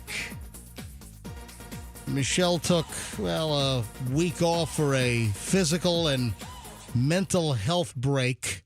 And emotional. I said mental health break. Yeah, that would qualify That's under different. mental. No, they're different. no, Mental and emotional are two different. Look it up, dictionary. What? Mental and Hold on. emotional are two different things, guys. Hello? No, it's not. Emotional is tied to your mental state. Oh, gosh, okay. What do you mean, look it up? You need some therapy. All right, Fester, look, ask the Googles, is emotional health part of mental health? Yes. And what does it say? Emotional health and mental health are related. But distinct concepts. Yes. Okay. Oh, so that's what you're saying? Yes. They're related? There are overlaps, and then there are differences. Are they like first cousins or second cousins? You know, it's like a Venn diagram. Yeah. Emotional health is a component of mental health. I don't understand. All right, Michelle is back. Yeah. Michelle, let's be honest here. Michelle started on this program, what did we say? We said February 3rd. February 3rd. Okay. So in order to fill a little void, a little opening on the show, with the female voice. Because the two of us alone are just too funny. Yes, you are. You're way too funny. I'm here to bring it down. Yeah. Well, Seriousness. Yeah. well, here's the deal. We were looking for a female replacement on the show, and we had some names. We had some people that we were talking to. And then Michelle, in the meantime, started coming in. I mean, Michelle's no stranger to the show. She's been, on the phone on this show for the last, 30 years. I mean, since 1994, Michelle, my lovely wife, has been a part of the show. Yeah, we love But the then show. February 3rd, Michelle started coming in, and then the audience just started loving Michelle. I mean, just the feedback. I mean, it's like 99% approval rating. If we had Rotten Tomatoes score, it's like 99% audience rating for Michelle. So, we kind of dropped the search for a new female for the show. What? Nothing. Since when? Since you came back this morning. I don't know. But anyway, Michelle is back. All right, couple of things I want to deal with on a personal note. I apparently am an Uber radar ride, and man, I got a whole education. A radar ride? Yeah, so late Saturday night, I find myself in an Uber. This is a crazy story. So Saturday, I drove to Jupiter and back. So I drove over to the East Coast, drove to, Jupiter, Florida, other side of the state, met some friends to go scuba diving out in the Atlantic. So I left here at 11. I left here at about 8:30 on Saturday morning. Took me like 2 hours and 50 minutes to get over. So I was there like an hour early. But listen, sometimes you get some State Road 60 traffic, east of Lake Wales, and who knows what the hell's going on. It's like head-on Collisionville over there anyway. So I get there really. What are you laughing at? It's the name of a real town. It is. Welcome to Head-on Collisionville. I always love passing Walk-in Water Road. In fact, Michelle, I think we ought to look for some property out. I want to move out to Walk-in Water Road. Is it walking or No. walk-in? It's walk-in-water road. I've been passing that. I've been recognizing that street sign for 30-something years. All right, so where was I? Driving over to Jupiter, do some scuba diving, then drive right back. So I didn't want to leave Michelle carless because we're still doing the experiment. We only have one car in the family. It's not an experiment. It's a way of life. I mean, it's just you just have one car. It's not an experiment. We've got one car, and it's working fine. It's a really nice one car. Okay, yeah, I mean, but we have one car. So instead of leaving Michelle carless and then putting the mileage on our lease, and I rented a Hertz vehicle at the airport. So drove that over. I ended up with a really nice 2025 Ford Expedition Platinum version. Nice vehicle. So I drove that back and forth. So I bring the vehicle back. Dive was great, uneventful. No one was lost at sea. So I'm driving back, And, I get home at about, 8, now maybe 9. It's a little later. I get home at about 9:30. I dump my scuba diving gear off at the house. And then I was counting on Michelle to, drive me over to the airport. I was counting on Michelle to follow me. So I'll drop the rental car off, and then Michelle's right there. I get into her car. She takes me home. Well, while I'm driving back, Michelle decides to open up a bottle of wine. So Michelle's, I think a half bottle of wine in. Good for you. And then Michelle's like, can't drive you now, because as a former prosecutor, Michelle. Just as a general person, as I a think responsible it's a rule. citizen, No, as you a- don't go out driving. Listen, but as a former prosecutor as well, you've had a rule that you will not drink and drive if you've had just one glass of wine at dinner. No. You have a one drink rule. Yep. If you have one drink. It's really a no drink rule, is what you're saying. I just do not. I just feel like, if you have one and you do it, then, at some point down the line, you're going to go, I had one last time. I got away. too. Yeah, it was fine. It's fine. Next thing you know, you got a whole 6-pack going or a whole bottle. And, so I just feel like it, I don't know. I just would rather not. Michelle's rule is if she has one drink, she's out. She's not driving. Yeah. So I'm like, all right, I'm going to be home at about 9:30. Then just roll me up to Hertz at the airport and, drive me home. And she's like, whoops, open the bottle of wine. It's a little too late for me. All right, so I was relaxing and enjoying my time. I've got to Uber or Lyft home. Yeah. So here's where things get really, really interesting. I dropped the vehicle off. By the way, I got the notice from Hertz that no damage was found on the car with the AI check in and check out. You ever get an email of you behind the wheel driving through the tunnel? I could see they blocked my face out though. There's like a white block over my face as I'm driving, and they sent me pictures. Your car's been returned. No damage has been found. Because Hertz in a lot of airport locations now, they have the AI tunnel where when you leave the property, you get a picture taken of the vehicle, and then when you come back, it takes another picture, and it's just this whole 360 AI. So they're, but your face is blocked out. Yeah, your face is blocked. But they're looking for any damage that might have occurred. And it's a little controversial. I don't want to get sidetracked here. So I return the car. Me get sidetracked? That never happens. So I return the car, and Michelle's not, taking me home. So I've got to grab an Uber or a Lyft home. I'm at the rental car facility at Tampa International Airport. Listen to this. So I hit Uber. $32.50. I was going to guess $30. Oh my God! On a Saturday night from the airport. Oh to go my jeez! 5 miles. Yeah, 5 miles. It's not even 5 miles. Hell, It's like 3 miles. It's close. We're I would have guessed $30. Yeah, 3.5 miles, whatever it is. $33 or whatever it was. That was Uber. Then I go to Lyft, and Lyft was even more expensive. Lyft was like $35.99. I'm like, there's no freaking way that I'm paying that to go 3 miles home. so you walked. Well, well, a little bit. So, it's a good guess, Fester. So I'm like, you know what? I walk 3 miles a day all the time. I could be home in 50 minutes. Right. Well, hang on a minute. So I wasn't all the way at the terminal. That would have been a much longer walk. Did you walk on the interstate? No, listen to me. That's hysterical. No. You don't want to walk. You don't want to walk on an interstate. Hold on. Let me explain. So if you're at the rental car facility, you can just do that little side road right out, and then next thing you know, you're on Spruce. Yeah. You got Spruce and Boy Scout right there in front of International Mall. But here's the deal. Is there a Denny's on that road or something? An IHOP. There's an IHOP. You walked out. But wait, no, I Yes, walked. you did. Listen to me. I You walked got to some pancakes. No, I walked to World of Beer. Yeah, it's right there. Yes. Yeah. All right, so I walked to World of Beer. This is Saturday night at 10 o'clock, right?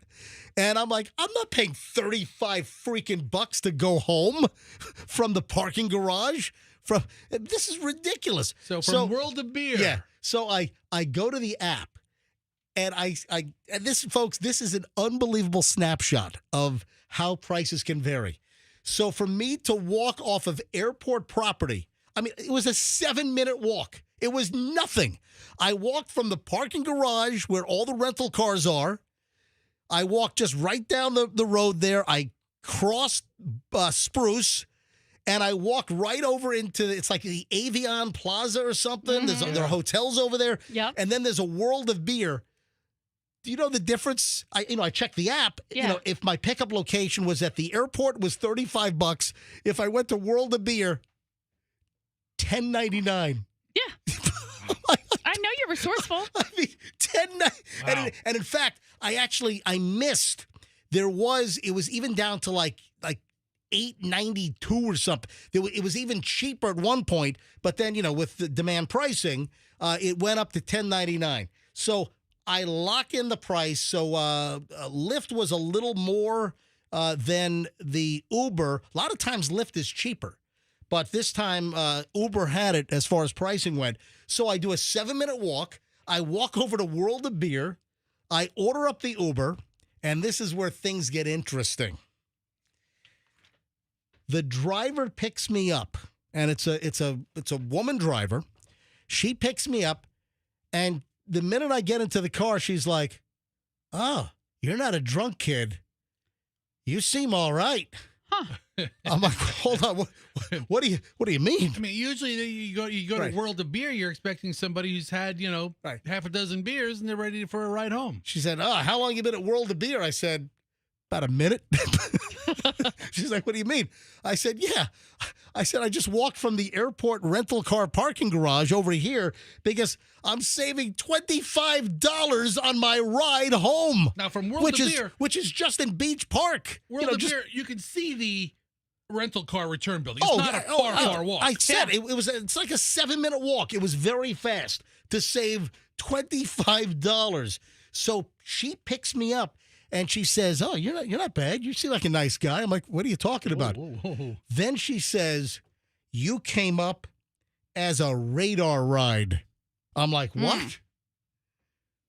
So this is where my Uber rating comes in. I have a low rating.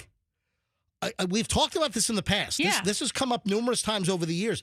Why the hell do I have a low rating? And when I say low rating, I don't think it's that low. But it is. I only have a 1.7 out of 5. I mean, no, I'm kidding. I'm kidding. I've got a 4.79. Uh-huh. And apparently a radar ride means that it's sort of flagged and all kinds of drivers get presented and they decline me. So I went to Google and I found this. An Uber radar ride refers to a trip request that has been declined by one or more drivers and is then made available on the trip radar feature for multiple nearby drivers to see and request at the same time. So it's kind of like what? It's put up for grabs. Hey, do you want to take this radar ride? So listen to this. What is a radar ride? This situation can indicate a bad customer, a poor fare, or undesirable trip. What did I do to get, first of all, a 4.79 out of 5? I'm almost a 4.8. Apparently, in Uber world, that is a suck butt rating. It's like I'm like a leper. Yeah. That's hard. I'm a 4.94. It's what? Yeah, I'm 4.94. What the hell? So how did I get this 4 points? I've done nothing. Mm-hmm. You know what? You know what? It must be in New York, Michelle, because I had some words with some Uber drivers in New York that I mean, literally dangerous drivers, or a driver doing 20 miles an hour on like the Grand Central on the way to LaGuardia or something, and I'm like, dude. You're going 20 miles an hour in a 50 and cars are passing. You know what? It must be when I rightfully opened my mouth and I must have gotten nicked with some of those. But I mean, I'm a good passenger. The woman that picked me up. Apparently you're not a good passenger. No, I am. So the woman that picks me up, So she's talking to me. It's like, yeah, I don't know why you came up as a radar ride. You're a nice guy. You're not some drunk kid going to vomit in my car. You know, you're not abusive. You're pleasant. You're nice. And then, you know, she pulls into the neighborhood, and we live in a pretty nice neighborhood, and, you know, we got a pretty nice house. And she's like, holy crap, what nice place. Why are you a radar ride? I'm like, I don't know. I'm like the outcast of Uber riders. I'm the outcast of Uber customers. I'm a radar ride where apparently all kinds of other drivers declined me before. This woman said, yeah, I took a chance. I'm like, what? Take a chance. Take a chance. Take a chance. Take a chance. Take a chance. What do you think? MJ. What do you think I'm gonna? On an Uber What do you think I'm gonna grab ride. rope and get behind you and strangle you while you're driving? She took a chance on I mean, me. they don't think you're a murderer, but they think you're annoying to some capacity. I mean, that New York Uber driver really has affected your life in ways that you've never really thought. Yeah. Take a chance on me. Is that what you did? Take a chance. Take a chance. Take a chance. Take a chance. I mean, Radar ride. I mean, also, it's an undesirable ride. Maybe airport rides are less desirable for the Uber guys. Do they get more money or less money? Yeah, I'll grab some calls. I Yeah. don't know. I would think they would get more money because If you change your mind, I'm the first in line. Yeah. Take a chance. Take a chance. On a radar ride named MJ. So I was a radar ride, and the woman took a chance on me. Take a chance. Take a chance. Take a chance. And she's like, man, there's nothing wrong with you. I said, I know there's nothing wrong with me. Oh, boy. I mean, you've never puked in an Uber. I mean, that's not wrong with you. but- Honey, I'm still free. Take a chance on me. Take a chance, take a chance, take a chance, take a chance. Mhm. Wow. All right. So Do we have calls coming? Do we have Uber drivers the calling in? phones are lighting up here. Folks, you learn something new on the MJ Morning Show every freaking day. Now you know the inside lingo of what it means to be a radar ride. And apparently, I might as well have had like Ebola juice squirting out of my eyeballs. Let me grab Tracy in Tampa. Hi, Tracy. You're on the MJ Morning Show. Hi. Hi, how are you? I'm doing well. I just had a story. It's kind of, I don't know, maybe a little bit off what you're talking about, but it's related to Uber. I was at work and I had lost my debit card and I had no car because my car was in the shop. So I had to find a way home. My husband was at work. I had no way home. So I called a car dealership and told them, hey, I'm interested in possibly looking at some cars. Is there any way, you would be able to help me get a ride over there? I don't have a car. So they gave me a free Uber ride to the dealership. Okay. Which in turn, they gave me a free ride home. Okay. Right. Which was not malicious intent, but I kind of had to do it or else I would have had no way home.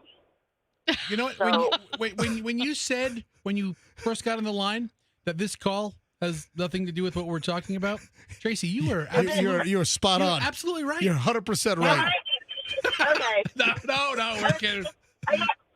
I got kind of sidetracked with the traffic. That's all right. I mean, So you were right on, Tracy. You sold that as advertised. I've I heard. just heard Uber, so I figured I'd call because I have that story. But I've heard about this. I've heard about like car dealers will get you a ride home. Yeah, sure. Yeah, They they'll get, get you a free ride there and home. Yeah, no, Yeah. I've heard of this, and they're using their account. So what if you've got just a total POS, right? I mean, you're dragging the car dealer's Uber rating down. Oh, Can you yeah. imagine that? that's a Hey, corporate account. Tracy, thanks. Oh, yeah. Thanks for the call, Thanks, Tracy. I appreciate it. All right. If we have any Uber drivers that are listening, 800-990-1047. So what are your thoughts about me coming up as a radar ride with a 4.79 rating? 800-990-1047. We got a lot of, gig, Lyft and Uber drivers that listen to the show. 800-990-1047.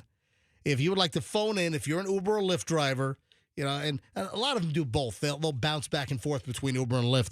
So what are your thoughts on me being this radar ride? 800-990-1047 is how you get in. James in Spring Hill. Hi, James. You're on the MJ Morning Show.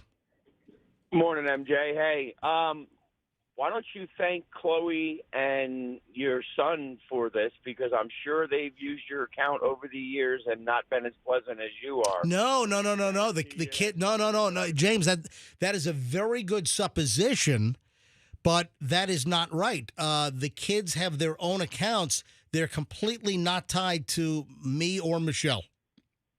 I would disagree. I'm sure they got Daddy's credit card somehow, and they've used you before. Now, Michelle, the kids have their own account. Like, for instance... well, they just both texted us. Yeah, hold on, James. Julian has a 4.87. James, it's not that MJ doesn't end up paying for their rides. It's that they have their own account. Yeah. You know? I mean... All right. Oh, hold on. Hold on. Stop, hold on. Chloe has a... They just texted us. I had it backwards. Chloe has a 4.87, and Julian is lower than me. Julian's got a 4.75. That's about par for the course. So Julian is 0.4 of a point lower than me. He's less Maybe interactive. they're connecting his two together. Yeah.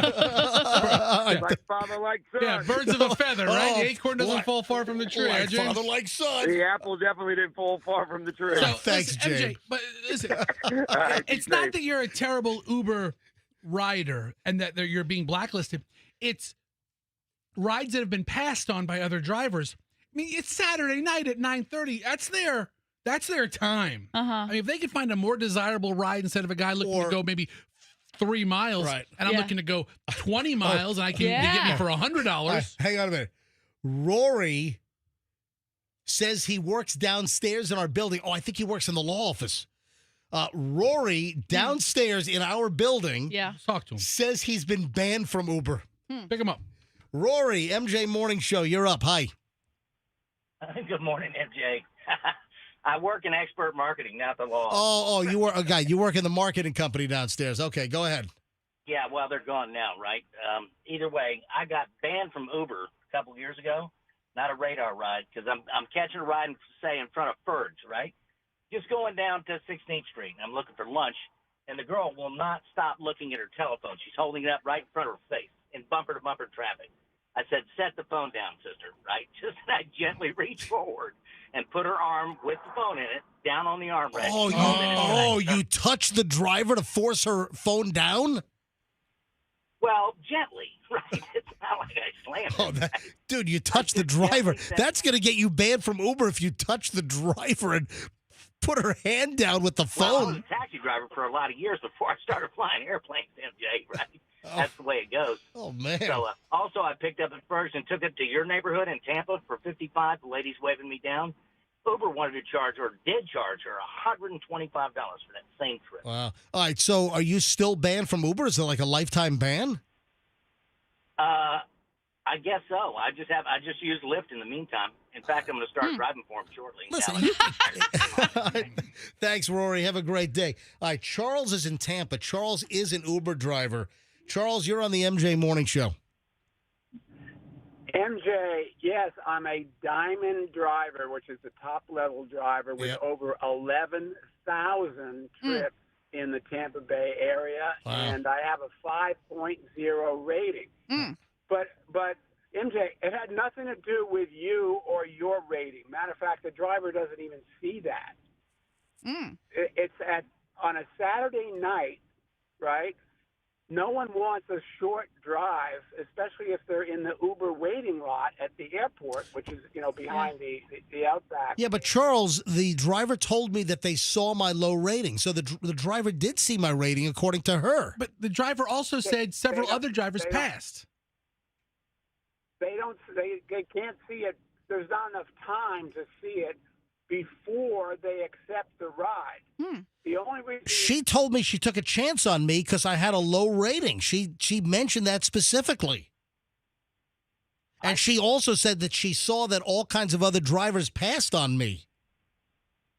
No, when you get, there's two types of trips a driver gets. One is an exclusive trip request that comes only to that driver. And the trip radar requests are put out to other drivers because especially in where you were at World of Beer near the airport, all the drivers are waiting in the waiting lot. Yeah. And they want to get a $50 ride to Right. Clearwater Beach. Yeah, you know what? She did say that she said she took the trip, she'll take me home, and then go right back to the airport because it was close enough. Charles, that makes I guess that makes a little bit of sense. Charles, thank you very much, and congratulations on your 11,000 rides and 5-star. So, Charles, me with a 4.79. Do you look down on me with a 4.79? Not at all. All right. No, I've been listening to you for 20 years. Awesome. Okay. Way back with MJ and BJ, I would never look down on you. But your rating is not that important. Don't even think about that. All right, Charles, thanks for the call. All right, a couple more calls, and I got to move on. We got a lot of stuff today. John in Tampa. John, you're on the MJ Morning Show. Hi. John, are you there? All right, I'm going to put John is, I think, there, but maybe flipped over.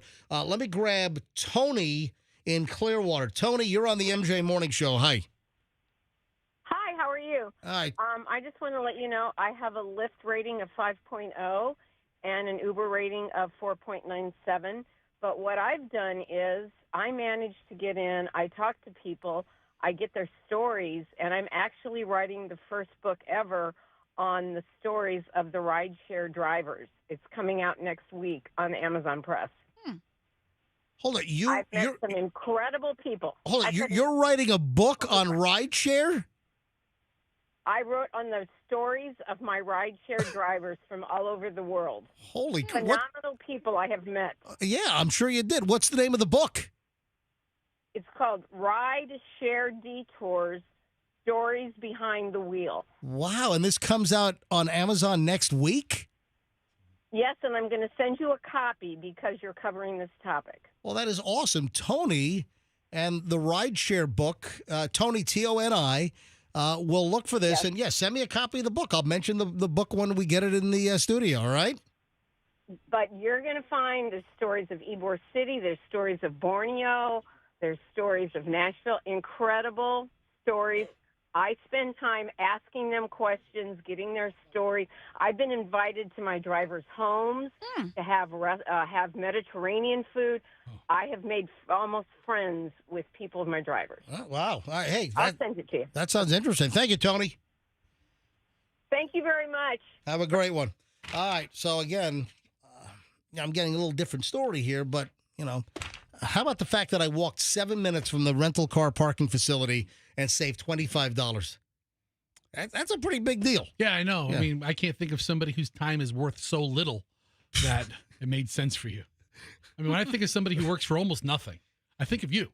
And, in 7 minutes to save $25. Such a wise I mean, ass. plus, the hassle of A getting into wise the ass. car. You could have been home for, because, All right, so Coach Bowles is set to join us a little after 8 o'clock. the car just arrived.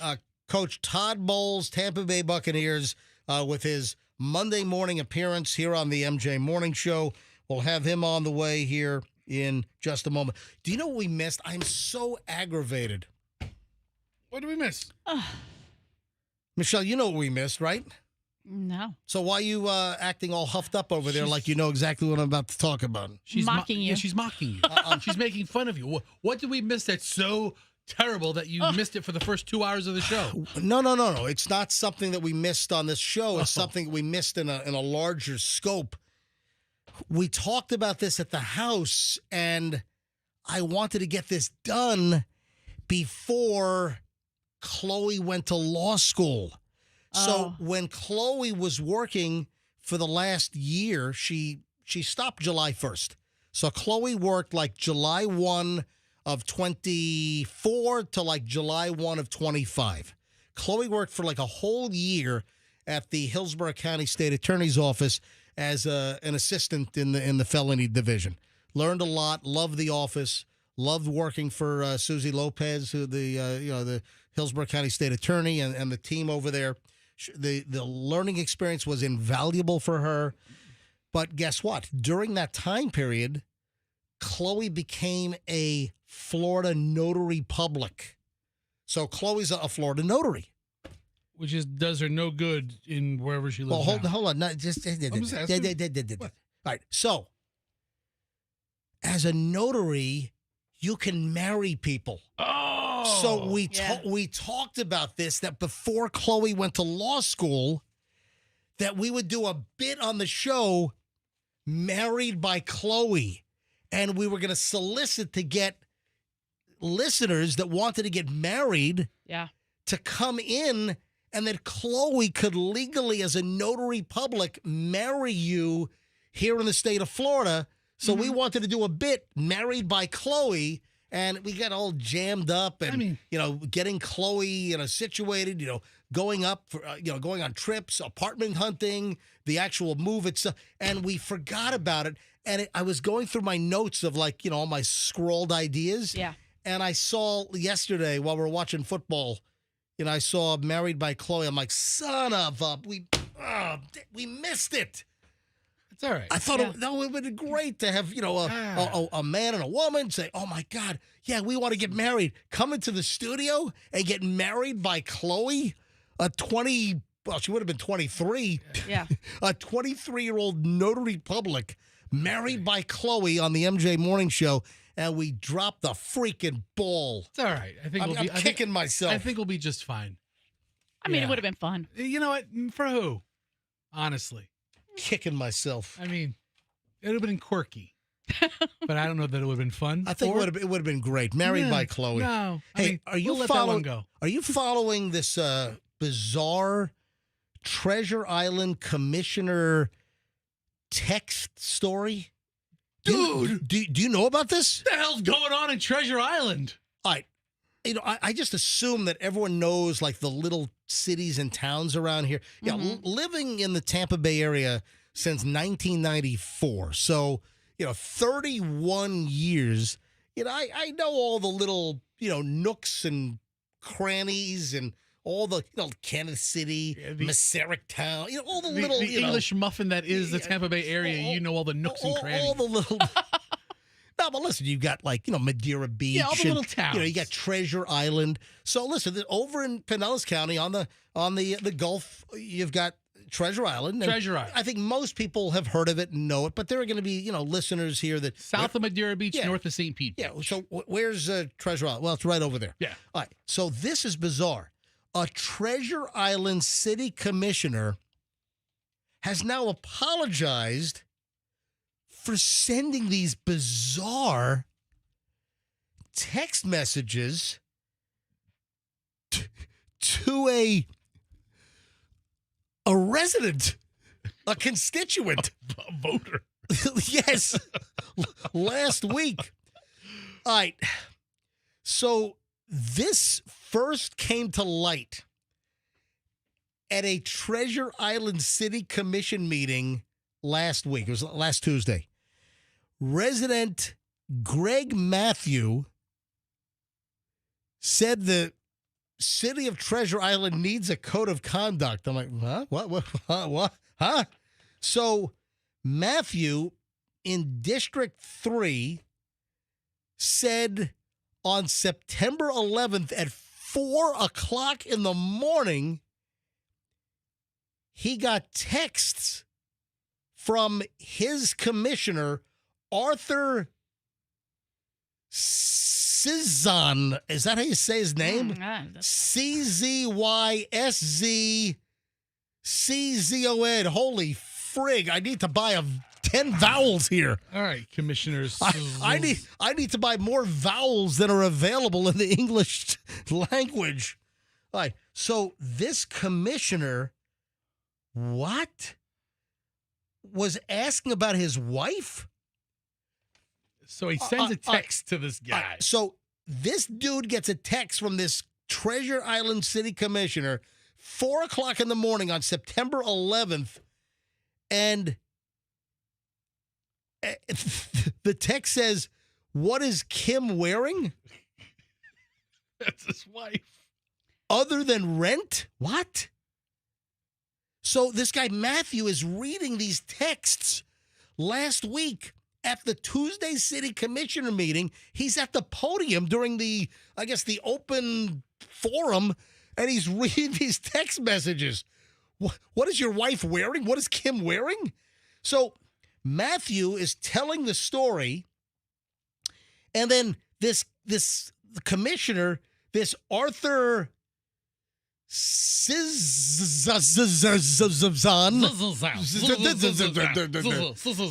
he then says, "Hey, stop! This is a private matter." Yeah, no, it isn't. What? So then the guy Matthew, whose wife got texted, "What are you wearing?" Says it's not a private matter. So did he text the guy? Yeah. Because he's asking about Kim. He's asking about the wife. Yeah. So then Matthew says, "No, this is not a private matter. You're on a city phone." Matthew then said, then asks, "Did you kill Charlie?" As in the Charlie Kirk situation. What is going on here? Ugh. So he assumes that it might have been Charlie, or I guess the city manager's name is Charlie as well. So which Charlie was it? He didn't elaborate in his text, but what a weird name to talk about killings and Charlies. So then Matthew at the here at the meeting last Tuesday night says, "You accused me of an assassination." All right. So after the Charlie text of "Did you kill Charlie?" then he says that the texts get even weirder. Oh, now they get weird? Wait a minute. Now they get weird, Fester. What is your wife wearing? What is Kim wearing? Did you kill Charlie? And then things get worse. Then the next text is, "When can I clean your feet?" Hey. What is going on? Now it's a party. Treasure. Now it's a Treasure Island party. Oh. I mean, all that beach sand on your feet. Oh, Fester. A Treasure Island commissioner knows how to clean feet. So then Arthur Sizazazazan, he then says that was a reference to Jesus and cleaning feet. Yeah, that's right. Jesus cleaned the feet. Then texts, "Kisses to Kim, my 61-year-old wife first, then you second. I'm not interested." What? Okay, kisses to Kim first. Yes. But he said... Then second, "I'm not interested." Oh, man. And then Matthew's like, "What the F is going on here?" How did he get this person's phone? The phone number to text. I So don't understand. Matthew says, "I don't know what is going on here. What do these texts mean?" And then Matthew says in the open forum at the Treasure Island City meeting last week, "You should not be sitting there. You should step down. I have this. Anyone that wants to look, you can FOIA," the Freedom of Information Act, his text messages from his city phone. Unacceptable. So this Arthur Ron, a Treasure Island City commissioner, he gave a statement to Channel 8. He apologized for his conduct. He said he was acting erratically because he has insomnia. So at 4:00 in the morning, he's talking about what? Kissing constituents' wives? Cleaning their feet? Asking what you're wearing? That's... What the hell? I'll tell you right now, I do not live in the municipality of Treasure Island. However, you don't even live in Pinellas County. If I did, yeah, this guy would have my vote. Okay. This is the kind what's so wrong with it? This is the kind of guy I want on my city commission. I mean, it's a little. I mean, the whole town is what, 10 blocks long? Hey, hey, Michelle. Yeah. What color panties do you have on today? All right. Yeah. No, it's not for MJ. The city commissioner wants to know. Oh, yeah. Hey, are you wearing a bra today? Again, from the commissioner. Yeah, that's from Arthur. That's Arthur. Oh, Arthur's heading a committee. They really, really want to know Meech. A bra pole. Hey, can I play Hide the Hot Dog? Ooh, okay.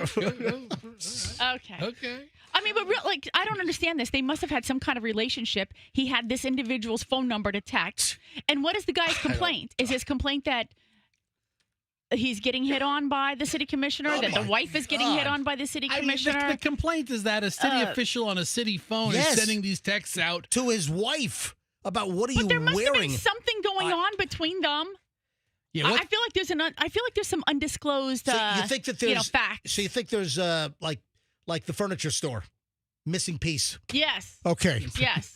See, there's got to be a tie that binds these two men together for him to even inquire or know that much about his wife. Yeah. I mean, it is a small town for people who run for office. I mean, you know everybody. Here's the actual statement that he sent to Channel 8.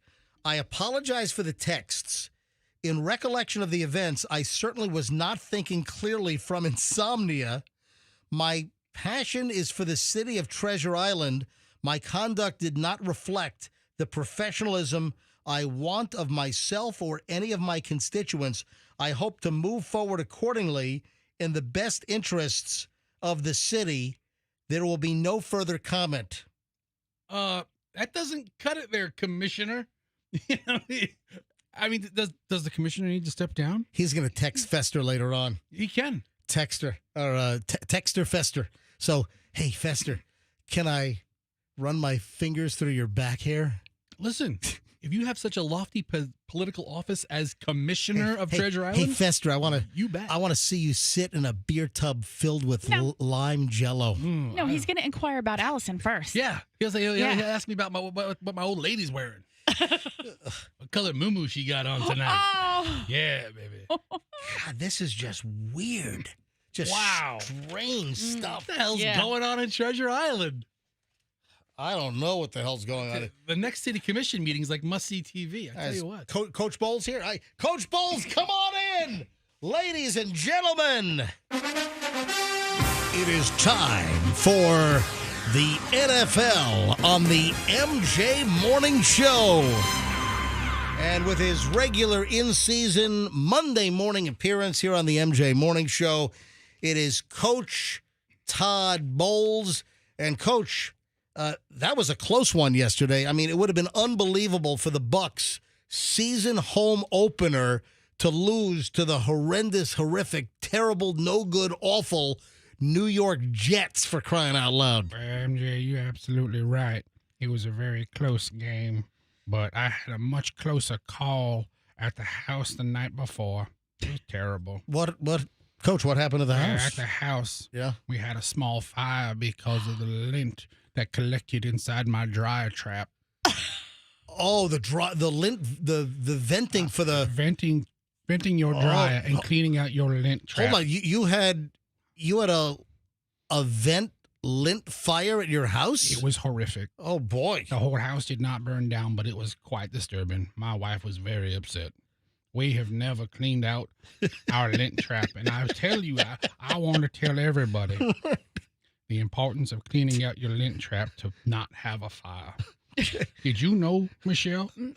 That lint trap fires are one of the most common causes of residential fires, causing millions of dollars in damage and injury every year. So I thought we were going to talk about the close call and the scoot by with a 29-27 win.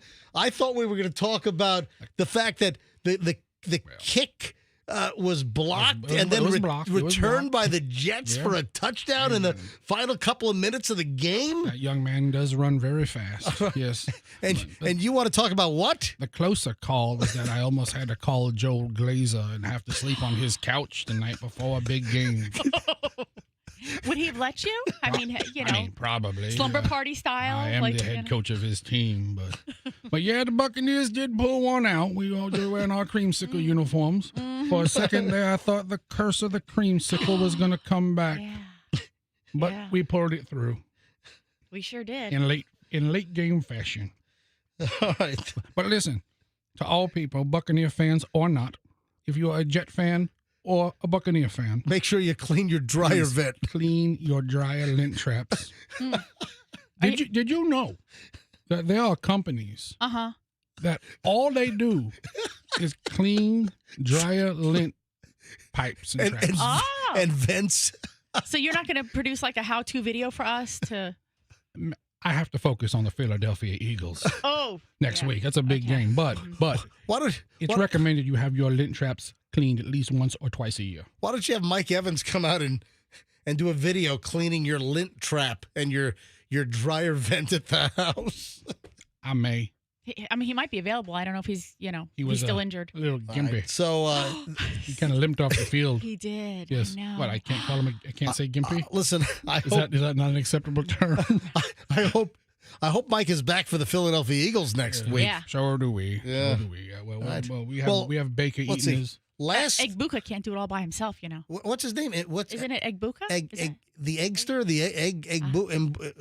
Quite frankly, I'm not even that sure myself. Although after seeing his one-handed catch, yeah, that was pretty amazing. I do need to learn his name. You know what? We need to know his name. He's an amazing player. I want him to one-hand your dryer lint trap. Yeah, that's what I want him to do. Stick his one hand in my trap and get out all of the lint to prevent tragedy. Dude, Tragedy. So Coach Bowles, yes. Last week you came in here and you were talking about your toilet was running. You know what? Now you got a lint fire with your dryer. I mean, we just need to focus on some household maintenance. The house itself, strong bones. It's a lovely house. What is it going to be, termites next week? What are you, psychic? It's going to have a termite. How did you know?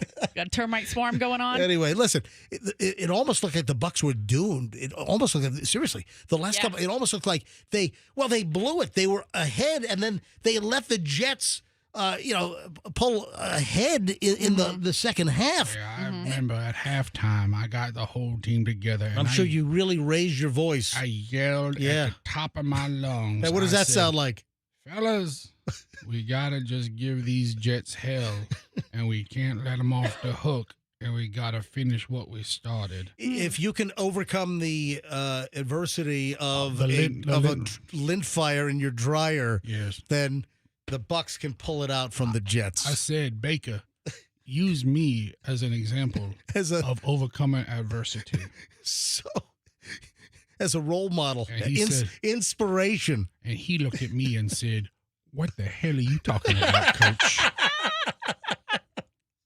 He did. So the Bucs are 3-0. Yep. I think the last time the Bucs were 3-0, I think was like 20 years ago. I think it's like the 2005 season was the last time the Bucs started 3-0. Well, look that up and see if and what is with Evans?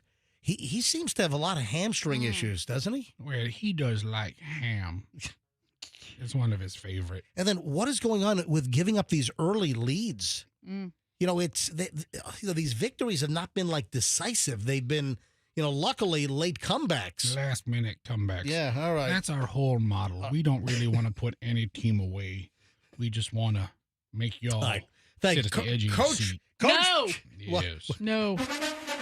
Coach Bowles with his Monday morning appearance on the MJ Morning Show. And if you take away one thing, folks, find one of those companies that will clean out your dryer lint vents. Please save yourself and possibly your whole family. All right. It's a very common cause of house fires. Thank you, Coach Bowles. Thank you. Go Bucs. So we're watching football yesterday, right? Mm-hmm. I got a little personal issue here. Little personal deal. Watching the Bucs yesterday, or it might have been after the Bucs. Maybe it might have been the Chicago Bears and the Cowboys, whatever. So a commercial comes on for AWS, and that's Amazon. Is it Amazon Web Services? Is that what it means? Because Amazon, they don't just ship toilet bowl cleaner to your house or batteries. Amazon, I think the big money with Amazon are all the data centers. It is. And all of the server farms and, all of the hosting. And, Amazon has a massive, they've got those giant, 3 football field, computer server buildings, out in Arizona or something, Okay. So for Amazon, it's not just the trucks that are driving around delivering crap because people are too lazy to go to the store to get it. Amazon, the huge part of their business model is the AWS. And it's all the computer services and the huge companies that use Amazon servers, to handle all the traffic. It's massive. So a commercial comes on for the Amazon web services, right? And they're using Jumping Jack Flash as the music. Jumping Jack Flash. It's the gas. What? Stop singing. So I start singing the song, and Michelle said exactly Why? that. The man can't enjoy a song? I'm at home, I'm singing the Stones, Jumpin' Jack Flash, and Michelle's like, stop singing now. I'm like, holy crap. I'm like, why? And Michelle says, something I was never able to do because why? Because you had to give 2 tickets away to some joker who sold you a car for like a few grand less. Boo. And then every time they came back around, can I go to the Rolling Stones? No. Can I go to the Rolling Stones? No. Can I go to the Rolling Stones? No. 5 times over 30 years, I've been told, no. So you know what? Shut up. Don't sing. Don't even enjoy them. Just walk away. I can't even sing a Rolling Stones song because Michelle continues to be butthurt that I gave away a pair of Stones tickets when they were playing at the Ice Palace. Yeah. I gave away a pair of tickets to Tony Gonzalez, who was the manager of Courtesy Toyota on Adamo in 1994. And I hated that car, too. I didn't even like that car. That car was just a... So I bought Crunch box. I could barely fit in it, Fester. That's not true. Oh, my God. I know. Julian keeps telling me he wished he would have kept the car because it's like some kind of a collector's speed racer demon thing now. I don't know. Whatever. The car is in so much demand. It is so desirable. So here's the deal. His hideous red. So Tony Gonzalez, I don't even know what happened to Tony Gonzalez from Courtesy Toyota from back in the 90s. Tony Gonzalez, where are you? Does anyone know Tony Gonzalez? Where's Tony Gonzalez today? You've ruined my marriage. No. All right. If anyone knows where Tony is, just drop me a line, 800-990-1047. So I'd like to get his review on how the Stones were 30 years ago. All right, so the deal is this. Back when they could move around the stage. Exactly. Thank you, Fester. Tony called me up. I was like, hey, MJ, man, there's a killer deal on the twin-turbo 1994 Toyota Supras right now. It's like $429 a month. I mean, some ridiculous number. The car back then was like a $70,000 car, and the lease for 3 years was unbelievably low. So Tony gets me into this car. It was a red on black Toyota Supra twin turbo, and I liked the car. It was a 6-speed manual. It was a nice car. I enjoyed it. So here's the deal. So I gave Tony and said, hey, any chance you got some Stones tickets? Yeah, any chance you got like the hottest concert in the history of the world tickets? And I did. You son of a... And I gave the tickets to Tony Gonzalez because he turned me on to the cool super lease deal, much to the chagrin of Michelle. And Michelle to this day will not let me live it down. But this is indicative of a whole... I can't even sing Rolling Stones now. No. Because that was the Voodoo Lounge tour. Yeah, when was it? It was November 22nd, 1994 at the old Sombrero Tampa Stadium. Oh, was that the old stadium? Yeah. Oh, wow. Tampa Stadium. Oh, that was a huge stadium tour for the Rolling Stones. Maybe it was Houlihan Stadium that year. Listen, I don't know. But listen. That might have been the next year. But the bigger issue here, Michelle, is the crap that you won't let die. The stuff that you just keep glomming onto, and you just bring stuff up over and over again. It's like, it's the past. Let it go. Boy, the two of you are like mirror images of each other. Is that a yes? No.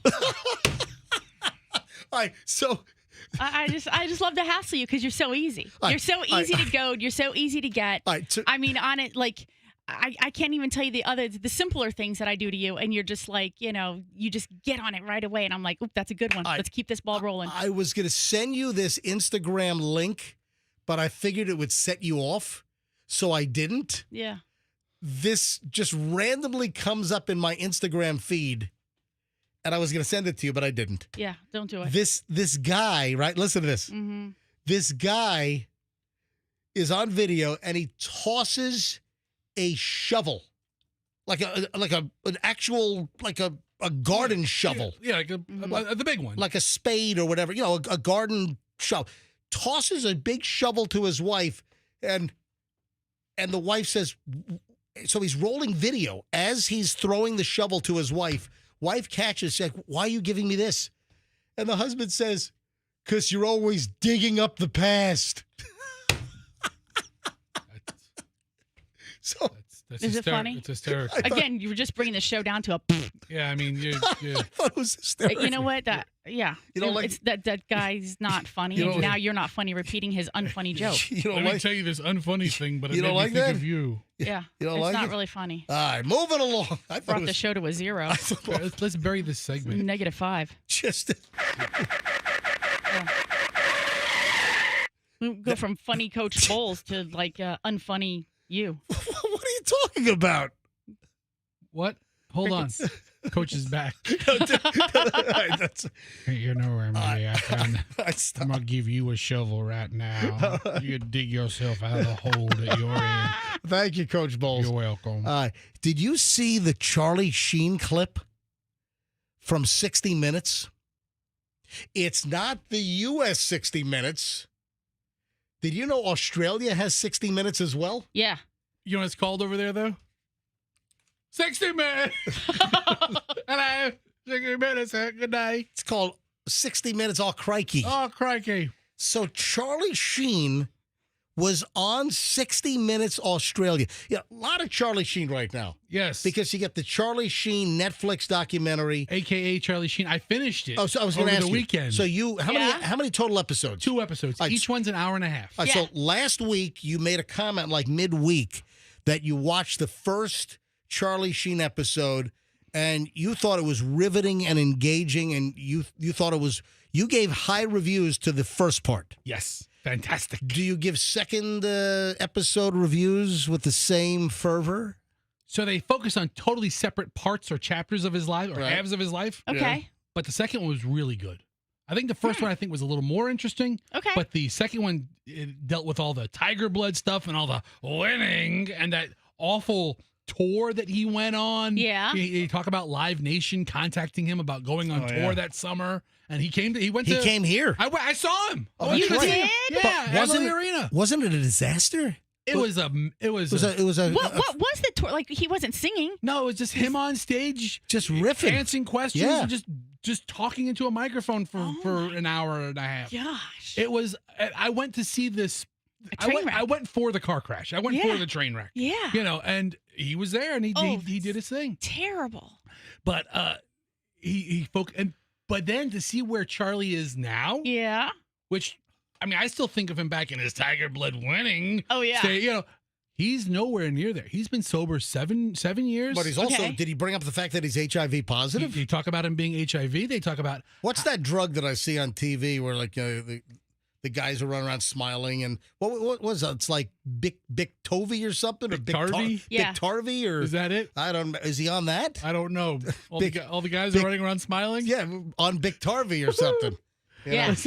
So, no, but I mean, do people forget that he's HIV positive with all of his promiscuity and drug use? Well, it was during that tour that he thinks when he contracted. Yeah, so that's what I was going to ask. Did he address where he think that he got the HIV? He talked about that. Matt Lauer makes an appearance because the Today Show clip. Wait. I thought that he had that breakdown because he was diagnosed with the HIV. No, That's what was kind of. He had that breakdown because of his crack addiction that led him to lose his job on 2.5 Men. Oh. And then he just spirals out after that. Okay. So, I mean, it's. The first episode I thought was amazing. The second episode was really good. All the Denise Richards stuff, all of his weddings. Mm-hmm, he was arrested for domestic violence in Colorado one time on Christmas Day. Oh, wow. So his daughter is pretty attractive. Does she come up at all? They have 2 daughters. Yeah. Who's the one that's kind of modeling and doing like OnlyFans stuff now? And one of the daughters appeared, and I don't know if it was the only. She seemed pretty, and that was the daughter with Denise Richards, right? Yeah, he had 2 daughters with Denise Richards and 2 sons. He has another daughter who's like 42 years old. Really? From what he had when he was like 18. So who's the mom? All right, let me play the audio here. So this is we haven't even gotten to the reason why I'm doing the freaking story in the first place. So Charlie Sheen is on Australian 60 Minutes yesterday and makes this claim. The cartel cut you off? They did. They did. They had never seen someone acquiring that kind of weight, and so the only other people that they were delivering that kind of weight to were dealers, and they thought I was dealing on the side. He claims that the Mexican drug cartels cut him off because of his cocaine purchase and usage, that they thought with the quantity that he was going through, they thought that he was going behind them and dealing on the side. Do you believe that? Was he dealing with what's his face, with El Chapo? Which cartel? The Sinaloa? Which Mexican drug cartel? Do you believe this? Listen again. The cartel cut you off? They did. The dingo got your baby? The cartel cut you off, and the dingo got your baby. The cartel cut you off? They did. They did. They had never seen someone acquiring that kind of weight, and so the only other people that they were delivering that kind of weight to were dealers, and they thought I was dealing on the side. Do you believe that? Come on. A featured person in the second episode is his crack dealer. Are you serious? Is the guy that cooked the crack for him. Big fat slob of a guy, but he talks about hanging out with Charlie for days on end. Or Charlie was a nonstop party machine. Everybody thought he should have died 10 times over. Right. Yeah. But it's really interesting. I thought, like I said, the first episode was excellent. Second episode was really, really good. All right, who else? Let me give you a couple hints here and see if you can figure this out. Which celebrity do I like? Which celebrity do I need to apologize to?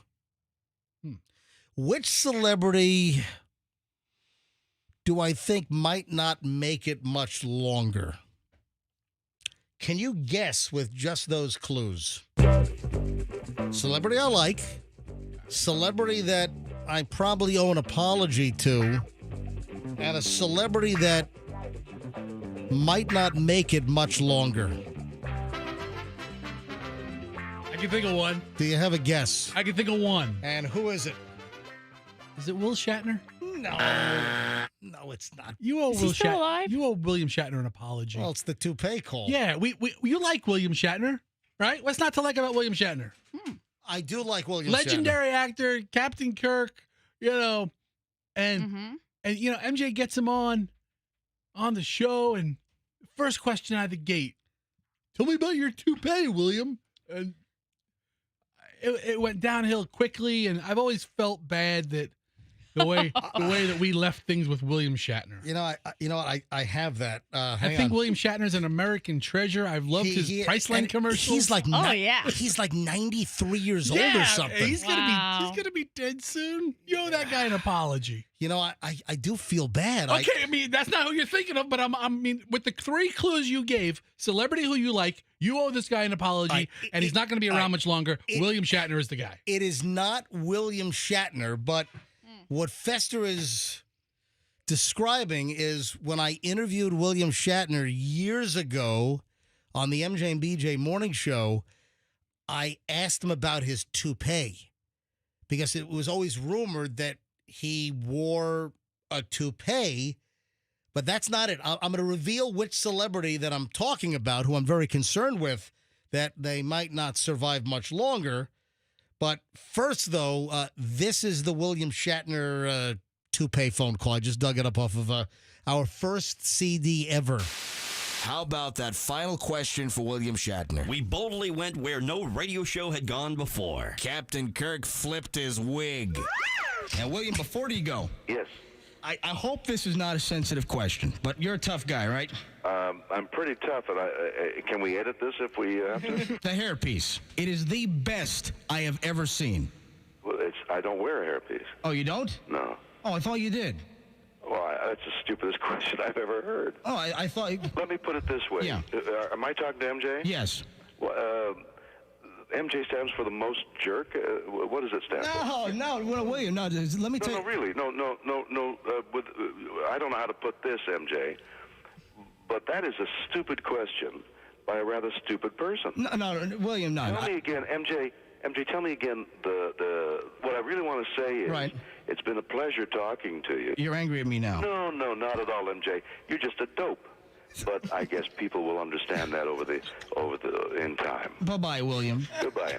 Hung up on William Shatner. Oh, So that was my famous, that made Inside Edition back then. Yeah. I was on hard copy. Remember? Dum dum. Remember hard copy? Yeah. Remember that? I don't remember who was on it. Something Diamond. Diane Diamond or Yeah. whatever. I made all I think I was on Entertainment Tonight. That ran all over the place. It got national press. It was like in the gossip. National Enquirer did a story on the radio DJ that asked William Shatner if he wore a rug. And William was right. You are a dope. And we all have figured that out. And you owe this guy an apology. He's 93 years old, right? 91 years. How old is he? 91? Why did you look it up instead of guessing? How old? You said I it. think he's 93. You But just go, said it. Go to Google and see how old he is now. And you are the most jerk. My wife even thinks I'm the most jerk. Am I a dope? How old? He's 94. William Shatner just turned 94 back in March. Okay, March was 6 months ago. I know. He's been 94 for a while. For 6 months. So he'll be 95 this coming year. It's amazing. This March will be 95. He's in remarkable shape. Yeah. And he appears like mentally he's still with it. I mean, he does not look 94 years old. I mean, it looks like he's maybe upper 70s, 80, maybe. Yeah, he could be the best 94-year-old looking man I've ever seen. All right, do I regret that or do I feel bad about that? No. 30 years later, 31 years later? Okay, so... No, Michelle, I do. What do you mean you don't? You don't feel bad about anything ever. There's no regret. There's no Yeah. regret in the time. Even if you went back to the time, you wouldn't have done anything differently. Yeah. But it would be nice to just say, hey, listen, I was just screwing around. I'm a big fan. I'll tell you what. Sorry for busting your chops. But he's not really a fan, though. I'm sure he. I thought MJ was. I like William Shatner. He doesn't watch those types of movies. I think he. Okay, I don't know. Yeah.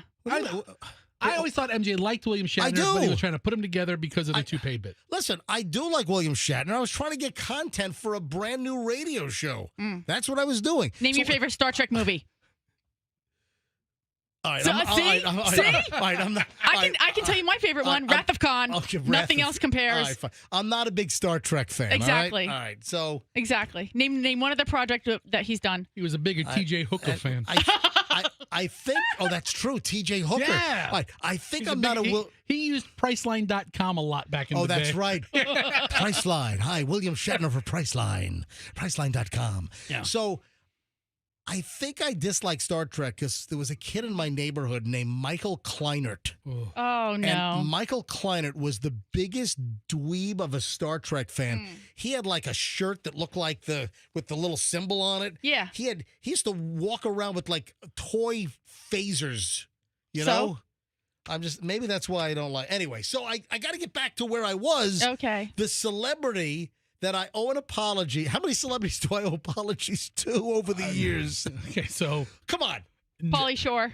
I like Pauly Shore actually, and I did his TV show back in the day. All right, so come on, celebrity I owe an apology to. She's I just said she. She okay. She has had some issues, and I'm just concerned that she's not going to make it. All right, okay. Who is it? You owe a sincere apology to Britney Spears. That's correct. You know, all the billboards we put up, which bought us cease and desists for the total nut jobs, and when she cracked and she shaved her head, and we put her up on a billboard with my picture. There was a time we had certifiable, we had nut jobs, Total- MJ Morning Show. What was the other one? Total whack job. Total whatever. We had like 3 or 4 different billboards up. That also got national attention because we ended up getting cease and desist, and we had to take the billboards down with Britney. Anyway, I do feel bad about that. There was a time not too long ago where it was acceptable in many circles to make fun of mental health, and I no longer feel that way. I think mental health should be taken very seriously. She was clearly having a breakdown. Right. And listen, I do like Britney Spears. Sure. I'm rooting for Britney Spears, but the latest now is a Page 6 exclusive that Britney Spears is home alone, fragile, refusing help. Can anyone get through to her? One of the biggest pop stars in the world, Spears, now 43, largely stays confined to her L.A. Area home, rarely venturing out. She has people like staff, security guards, assistants, no real friends. I hate to make a terrible prediction here, but I don't think the outlook for her is bright. I wish somebody could get through and help her. Yeah. But I'm afraid that not too far down the road, we're going to have some news about Britney Spears. No. And I'm sorry to say that. She needs to get back to being creative. If she could just like find that in her, then, she might find her way out of this like down spot that she's in. All right. 3 other celebrity hits I want to do here. Yeah. Number 1 of the final 3, Gary Busey. Oh, yeah. You see, he was sentenced for groping a woman at a horror movie convention. Do you remember the story? Remember we had this? Gary Busey, he's been a train wreck for years, right? Talk about people I'm amazed that are still alive. Yeah, He's really. one of them. I had no idea he's that old. Yeah, 81 years old. So Gary Busey was sentenced in his sexual offense case, 2 years probation for groping a woman at a horror movie convention in New Jersey back in 2022. Yeah, sentence came from Judge Gwendolyn Blue, a virtual hearing in the Camden, New Jersey court. He declined to speak at the hearing, telling the judge, "I'm following my attorney's advice." Yeah, Busey's attorney requested for the actor to only be fined, citing his age, his health issues, and the fact that he's a permanent California resident. But the judge ultimately gave him 2 years probation due to the seriousness of the incident, as well as Gary Busey's prior contact with other, cases. His conduct also ordered Busey to have no contact with the victim. I don't think that's really in the cards. So Busey was accused of groping at least 3 women and trying to undo a woman's bra during a photo op at the Monster Mania convention at the Doubletree Hotel in Cherry Hill, New Jersey. What exit is that off the Jersey Turnpike? Who's that, exit 3, exit 4? So that was August 12th through the 14th of 2022. So it was like a Comic-Con. Yeah. It's like a smaller Comic-Con right. being held at the Doubletree Hotel. I mean, these regional Comic-Cons happen all the time. So it was Monster Mania. And Michelle, you took a couple of photos. You went to Comic-Con with Julian. Yep. And you got a picture with the Flash Gordon guy. Yep. What's his name? Sam Elliott? Sam Jones. Sam Jones, whatever. Sam Elliott wants to kick your ass for confusing him. Oh, that's right. Yeah. Exit 4, by the way, Cherry Hill. Oh, I said exit 3 or 4. I was close, huh? All right. So, and guess what? I saw on the freaking American Express bill how much it was. Guess how much Michelle spent to get a picture with the Sam, what's his name? Sam Jones. Sam Jones from Flash Gordon. Guess how much money Michelle paid? I mean, wasn't it like over $100? It's $120. I'm like, what the? No, I don't think it was $120. It was. And it came up on my. But I got like an autograph thing and a couple of other items. It came up on the American Express bill as like Sam Jones Enterprises. Yeah. Yeah. So we gave him our American Express card. Yeah, I put it in a little machine. I tapped it because Fester says only do the tapping now. Yeah, only do the tapping because otherwise they can't like steal your strip or your. Look at that dude! Isn't he hot? Yeah, 1978. Yes. Oh, he's still hot. Jeez. I got a picture to prove What it. if he said? What if he said, "Hey, you, with $120 to take a picture, I'll give you a free picture." But you know they call me the Flash. Listen, for a reason. I can undo your bra at a flash like Gary Busey. I was thinking he was the Flash, if you know what I mean. I'll make it real quick. Oh, and what if he said you and me now? With the Flash. That's terrible. Come on. What would she say? Fester, knock it off. She said maybe. Get out of here. She gave Flash Gordon a maybe. Get out of here. Anyway, so can you imagine? So Gary Busey's at this Yeah, convention. Gary Busey, no thank you. So Gary Busey is taking pictures, just Yeah. like at Comic-Con where people were taking pictures. And can you imagine if the Sam Jones guy, whatever, if he tried to undo your bra while you were taking a picture with I him? think I just did when Fester was making the suggestion. I was trying to picture how that would work. So that's what Gary Busey tried to do. He grabbed butt. He groped women, tried to undo a lady's bra. What's the matter with this? Is he married? I know. What's the matter with this guy? He's been a wreck for as long as I can remember. Yeah, him. I know. I just don't like. Yeah, so he denied the allegations. He said it took less than 10 seconds and they left. They made up the story that I assaulted them sexually. That's what Gary Busey said to TMZ back a couple of years ago. Then there's probably video that came out, and he's like, oh, wait.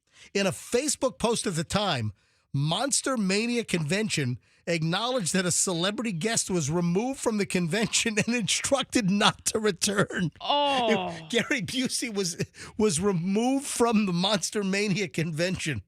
I mean, he looks like a monster. After they received complaints from attendees that he's groping them during the pictures and trying to undo bras.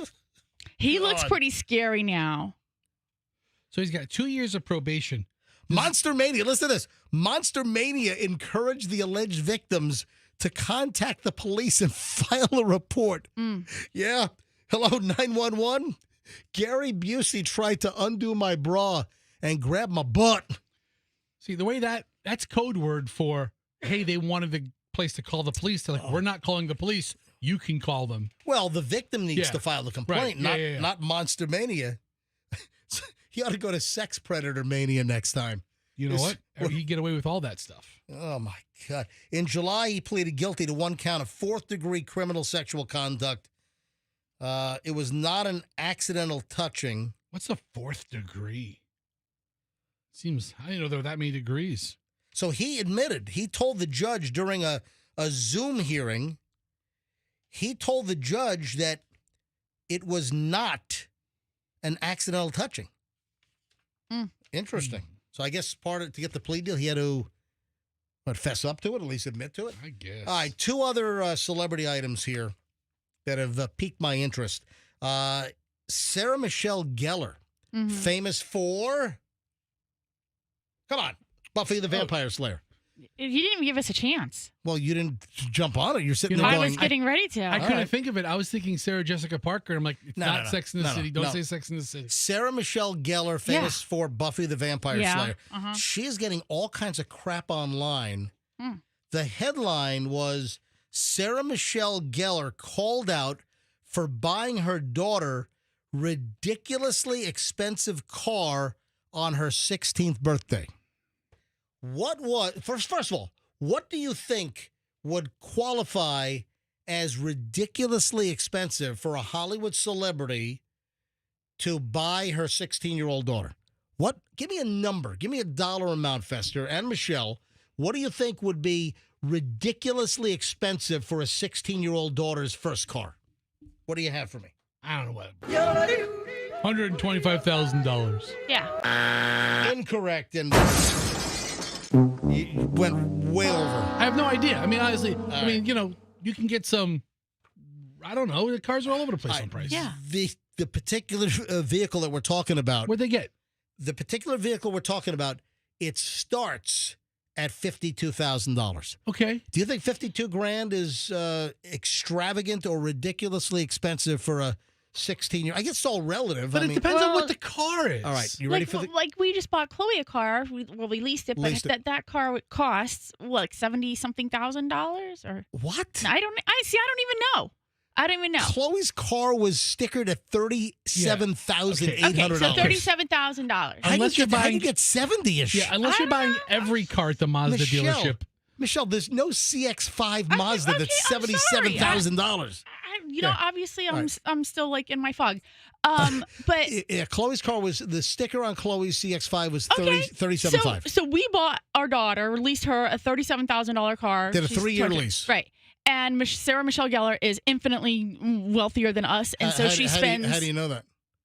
Well, I think she gets residuals from a lot of her productions that I'm just going to guess she's. Yeah, she's got those Buffy checks coming in monthly. Okay, so she's also done a bunch of movies. I think like The Ring and stuff like that. Right. So, So $50,000 is. Who's insulting her? Yeah. The internet trolls who are living in the basement with their mother? Well, exactly. A lot of people are making noise that this is extravagant. It's ridiculously expensive. So she's getting a lot of crap online for buying her daughter this vehicle that starts at 50. We didn't even mention the vehicle yet. Are you ready for the vehicle?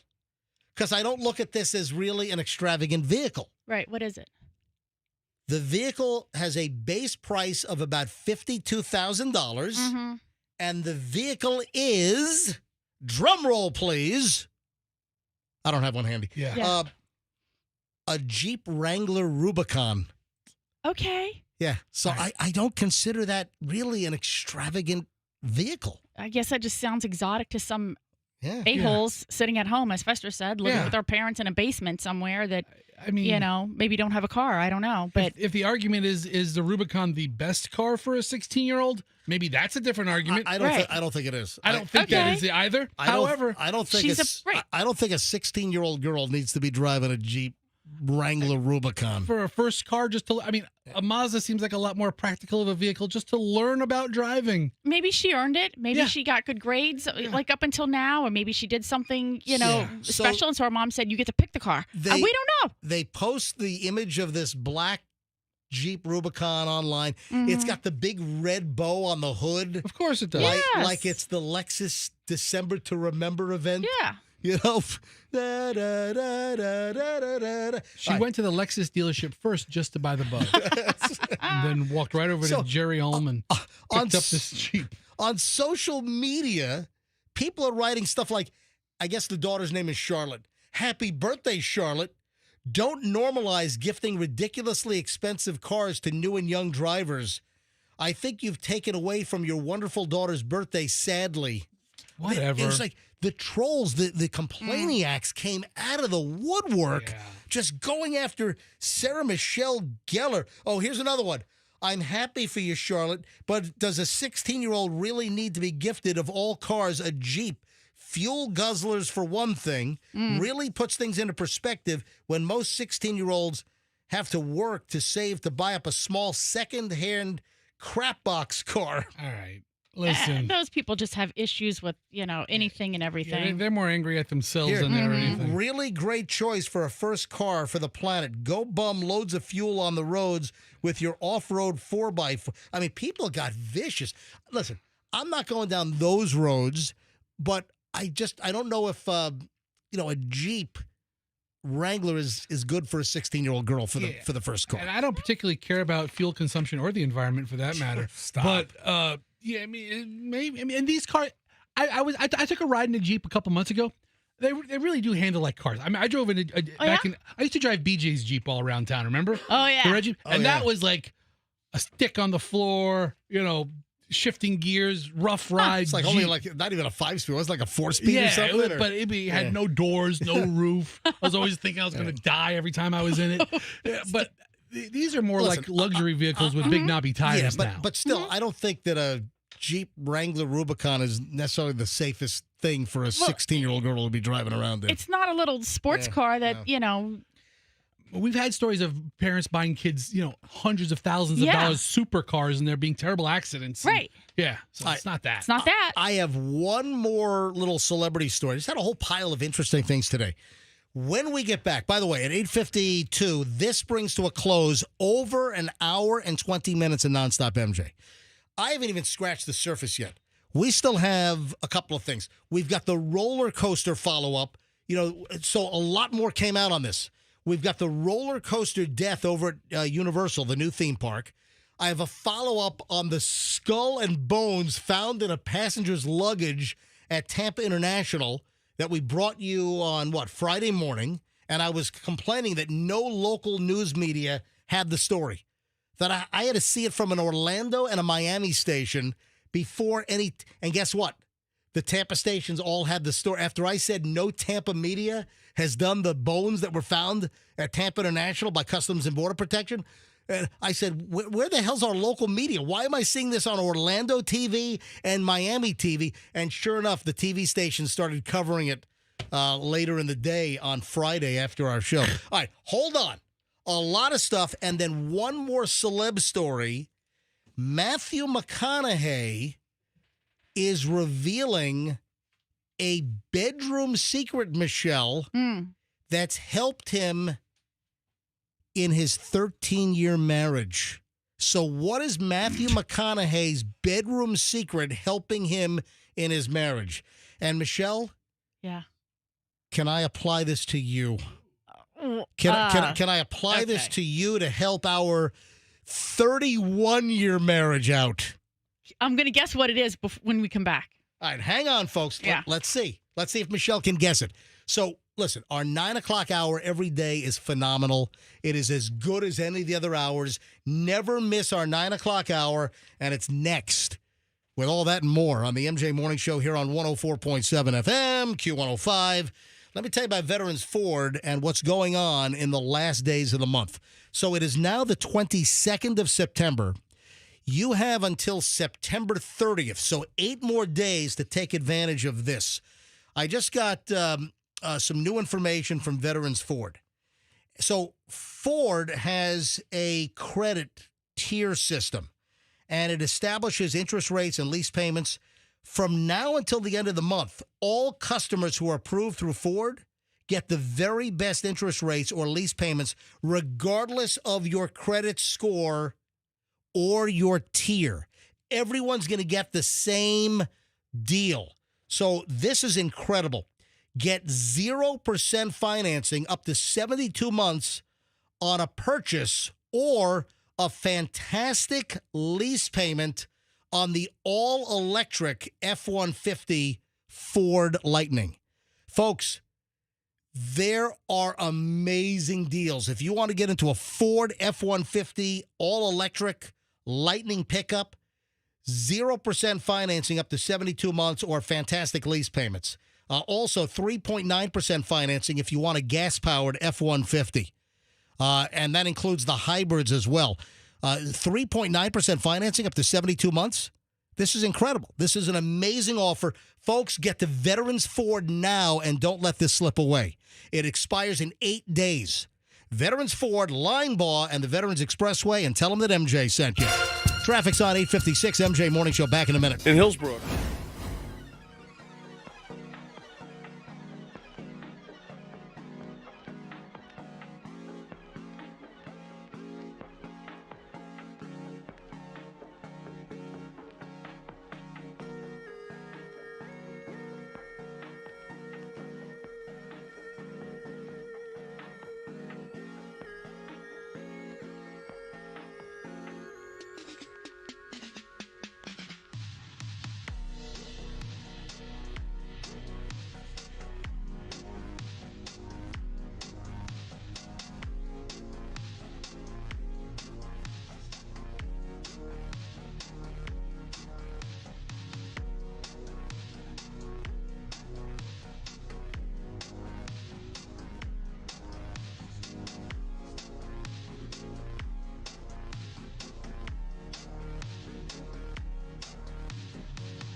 Show and the final hour.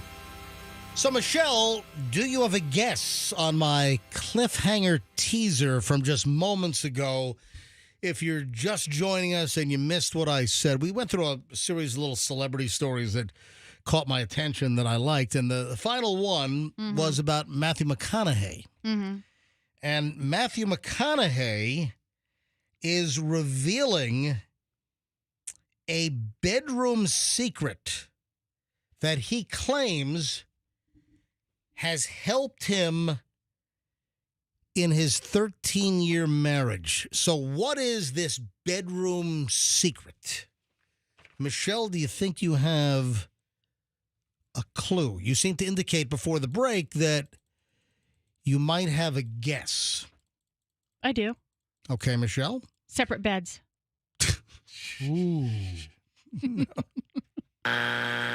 Quite the opposite, Michelle. Oh, Come wow. on. What, they sleep on like a full-size bed or something? Huh? There's like a... What's the second-size bed? A double? A twin? A double's called a full, right? Yeah, a double or a full. Full, double. A queen? They sleep on a small bed? I know what a twin is. I know what a queen is. I know what a king is. Well, the one that you don't know is the one they sleep on.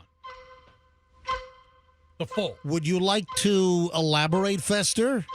Because it sounds like you might be on to the... Well, Michelle said separate beds, and you said I quite said the opposite. no! Yeah. So, by the way, the full bed is the one that's always available in the hotel rooms. It's always like 2 fulls or 2 doubles. Okay. And we never get it because it's not big enough for us. Right.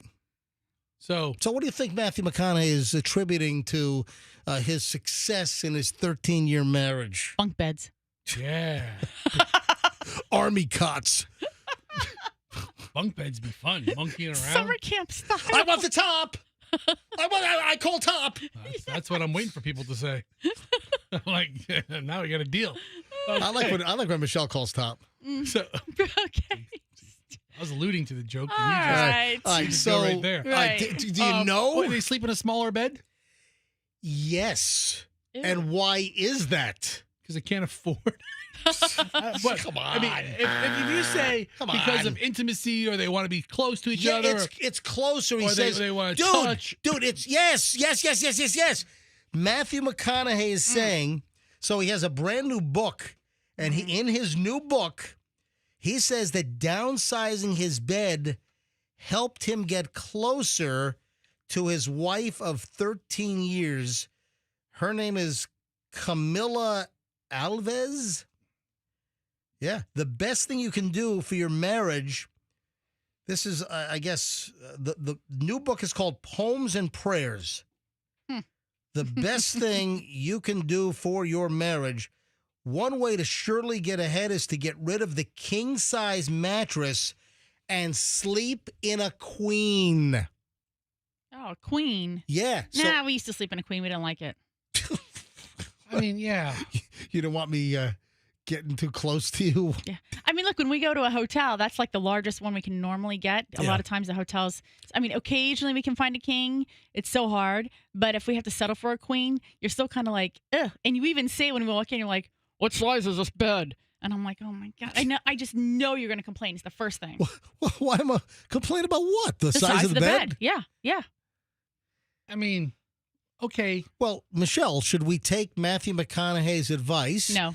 Should we go ahead and downsize now to a queen? No. So we can get closer to each other to help our 31-year marriage? No. I'm looking for a whole separate bed. Yeah, so MJ climbs into bed at night and says, all right. All right. You're right. All right. So, Michelle. Show you my Lincoln Continental. All right, you done? What's that Mud movie he was in? That was good. Yeah. Was it called Mud? No, I don't remember. Mud something? That was a good movie. Yeah. All right, so Michelle. Yeah. Are you really, like, going to glom on to the whole happy couples and separate bedrooms? It's sounding very appealing to me. Okay, why is that? I mean, we've talked about this for a while. Yeah, because you're a bed deconstructor because you snore. You know. Hold on. All right, one at a time here. That is true. I am a bed deconstructor. I do not like a bed that remains all tucked in. I don't want the cover sheet tucked in. I don't want the comforter tucked in. Nope. You agree with me? Same way. It's like I'm trapped in the bed. Exactly. I feel like I'm locked in a Ziploc sandwich bag. I want out. I want to be able to, like, pull it where I want it. I want to be able to have you pull it where you want it, all right. I want my feet to be able to stick out. If I want, like, my entire, like, upper body covered, but my lower body uncovered, I don't want the constraints. I feel like I'm, like bound and gagged or something. But what happens is if we have a made bed, right, and then you get in it, you don't unfold the extra blanket to cover yourself. You pull up. And so then what ends up happening is every time you pull up, you end up within this whole bunch of blanket on your side, and I end up with a corner. And I'm like, where's the rest of the blanket? And inevitably, it's all like, you've got it like all wrapped up like a whoopee with you. And I'm like, okay, dude, you know, if the blanket is a king size thing, we're supposed to share it. Right, so, you know, a separate bed would be great. Pretty often, don't I sleep with nothing on me? No, that's not true. I thought a lot of times I sleep like just naked. Just naked in the. I also I like the leg pillow. I like a pillow. No, you don't. Yes, I do. No, you don't. Like on your side, like to keep your knee sockets from hitting each other? That's not what he does. Oh, what do I do then? You sleep on your back with a pillow on top of you. Like on top of his face? That'd be. You know. Like a crypt? Sometimes I think if I just pull it up a little further. Yeah. What? I can't hear you. What? Exactly. That's the point. Pull that pillow up a little bit more. So. Esther heard me. So we have a king size bed, right? Because you know I'm the size of a manatee. Mm-hmm. What do you do for support so like your platform bed or your box spring doesn't collapse? We have them on cinder blocks. We have them on cinder blocks crack. Oh yeah, we have them on. We have them on stumps. Tree stumps. Yeah, my neighbor Jerry was taking down a tree. I'm like, hey, cut 4 sections into 1 foot each, and we brought them right in. No, you're making this up. He's making it up. Stumps. Yeah. Are you making it up? No, it makes sense. Then we have the metal frame, and but we have separate blankets. Yeah. So we have one bed. She has her pillow collection. I have my 2 pillows. Yeah. And then we have separate blankets. I have my blanket. She has her blanket. So and it works. You can. Nobody gets short shifted on blanket real estate. Yeah. And I have my favorite, and my favorite blanket's a different. Does she like that weighted blanket? I have the weighted heated blanket. What? Yep. So certain I would nights, not think that. Not every Fester. night. I have a weighted blanket. I have a heated blanket, and I have like 3 blankets, and I'll pick which one I want. When are you using that heated blanket? I use it almost nightly from Thanksgiving to St. Patrick's Day. I plug it right in. Really? It's like I'm toasty. I don't know. It's new. I got it last year. Best thing ever. Toasty. Yeah, right.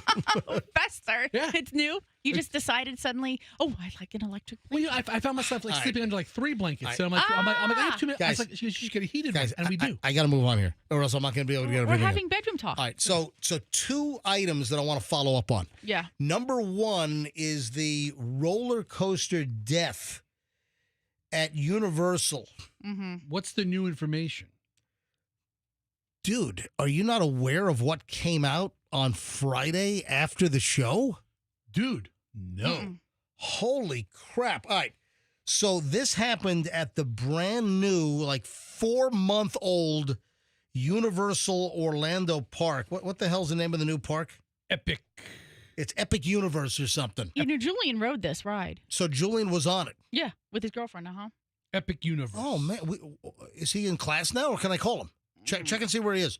So we had the story last week that an individual, a man, a 32-year-old guy, died on the roller coaster Stardust Racers.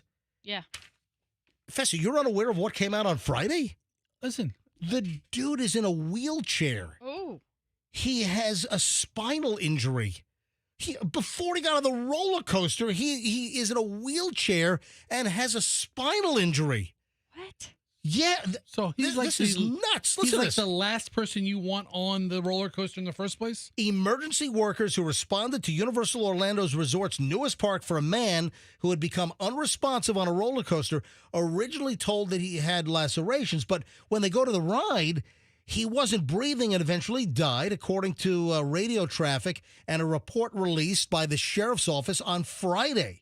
Orange County, Florida firefighters and Universal emergency workers tried to revive Kevin Rodriguez Zavala on a platform next to the Stardust Racers roller coaster Wednesday, but the 32-year-old man was pronounced dead after being taken to a hospital, according to an incident report from the Orange County Sheriff's Office. Zavala's longtime girlfriend, who was with him, told deputies that he had a pre-existing spinal condition and he used a wheelchair. So, wait a minute, they took him out of the wheelchair with a spinal condition to put him on the roller coaster? I mean, I imagine people with disabilities use the roller coaster. There has to be an accommodation for that. Listen, I'm all for people that have disabilities to do whatever they can within their means to enjoy things in life that maybe you would think that they couldn't. I'm all for people to live, if you have a disability, to live the most normal,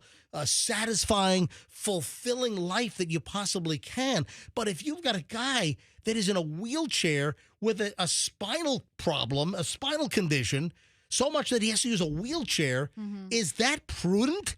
Is that smart to then take him out of the wheelchair and put him in a roller coaster that whips you around and jostles and shakes your innards at 62 miles an hour? Okay, but the ride attendants don't know what his condition is that is keeping him in or putting him in a wheelchair. We don't know. They don't ask that. I mean, there's an accommodation for people with wheelchairs to use the ride. Right. So if there's people a transfer team or he knows how to transfer himself, or whatever, great.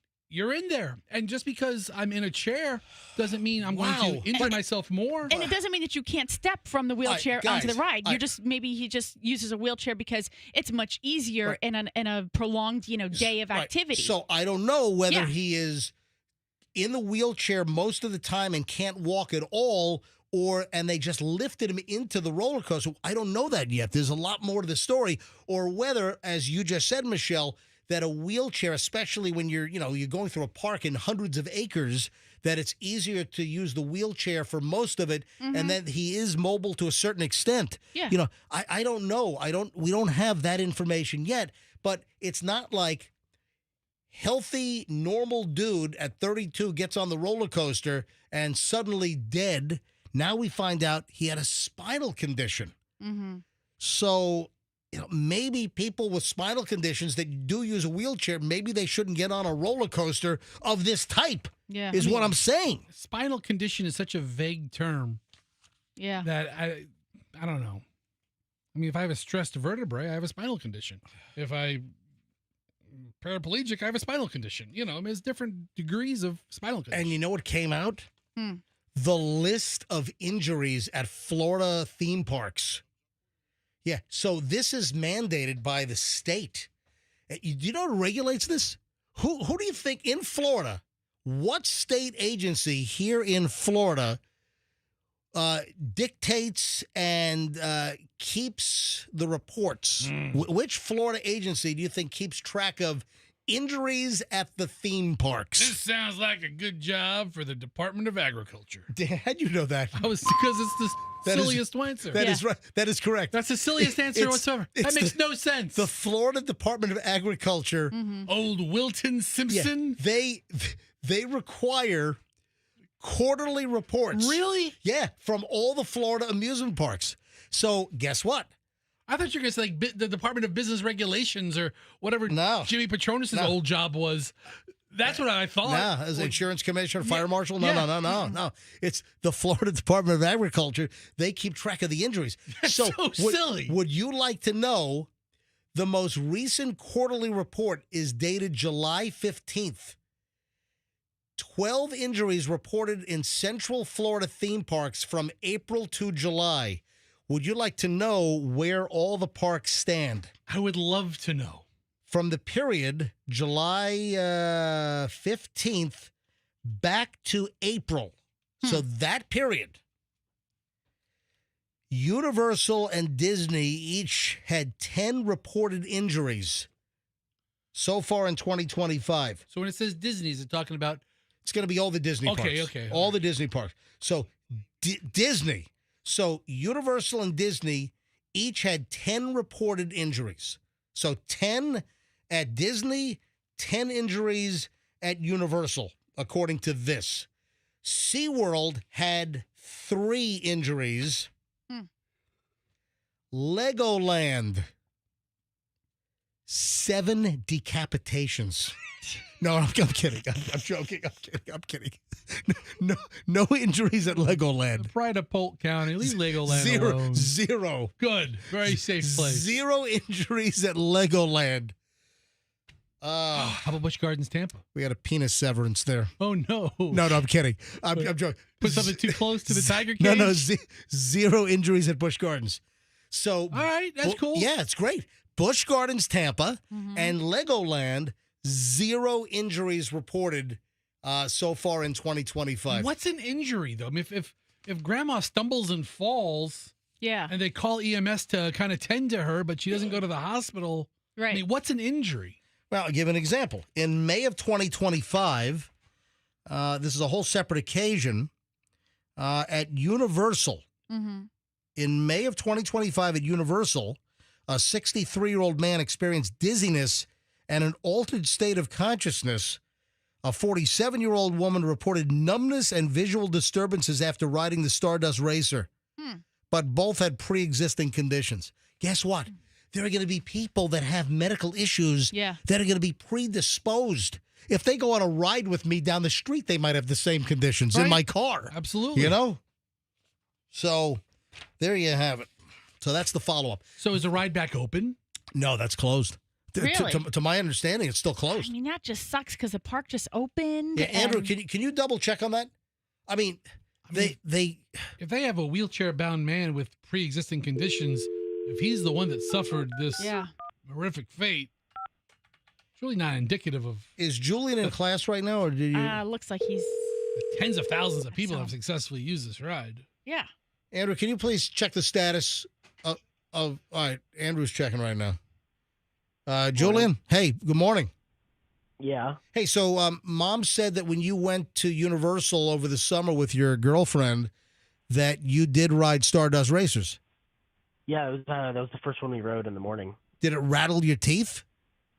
No, but it has like 2 different tracks, and you race the other car, and so obviously like the tracks can't be exactly the same. So one's like a little, what they say is one's a little faster than the other, and I think it was yellow, and I think yellow is the better track.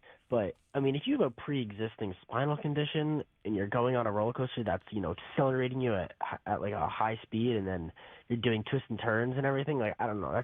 To me, that's not the smartest. All right, so listen, if you just had a kidney transplant at Tampa General last week, should you be going on the roller coaster? Probably not. No. Julian, was the ride exciting? It was. How did it compare to like other roller coasters you've been on? One of the better ones. I wish it was longer, but it was very fun. Were you too little? I think you were. You didn't get to go on Fujiyama at Fuji-Q in Japan, did you? No. Yeah, you were too little back then.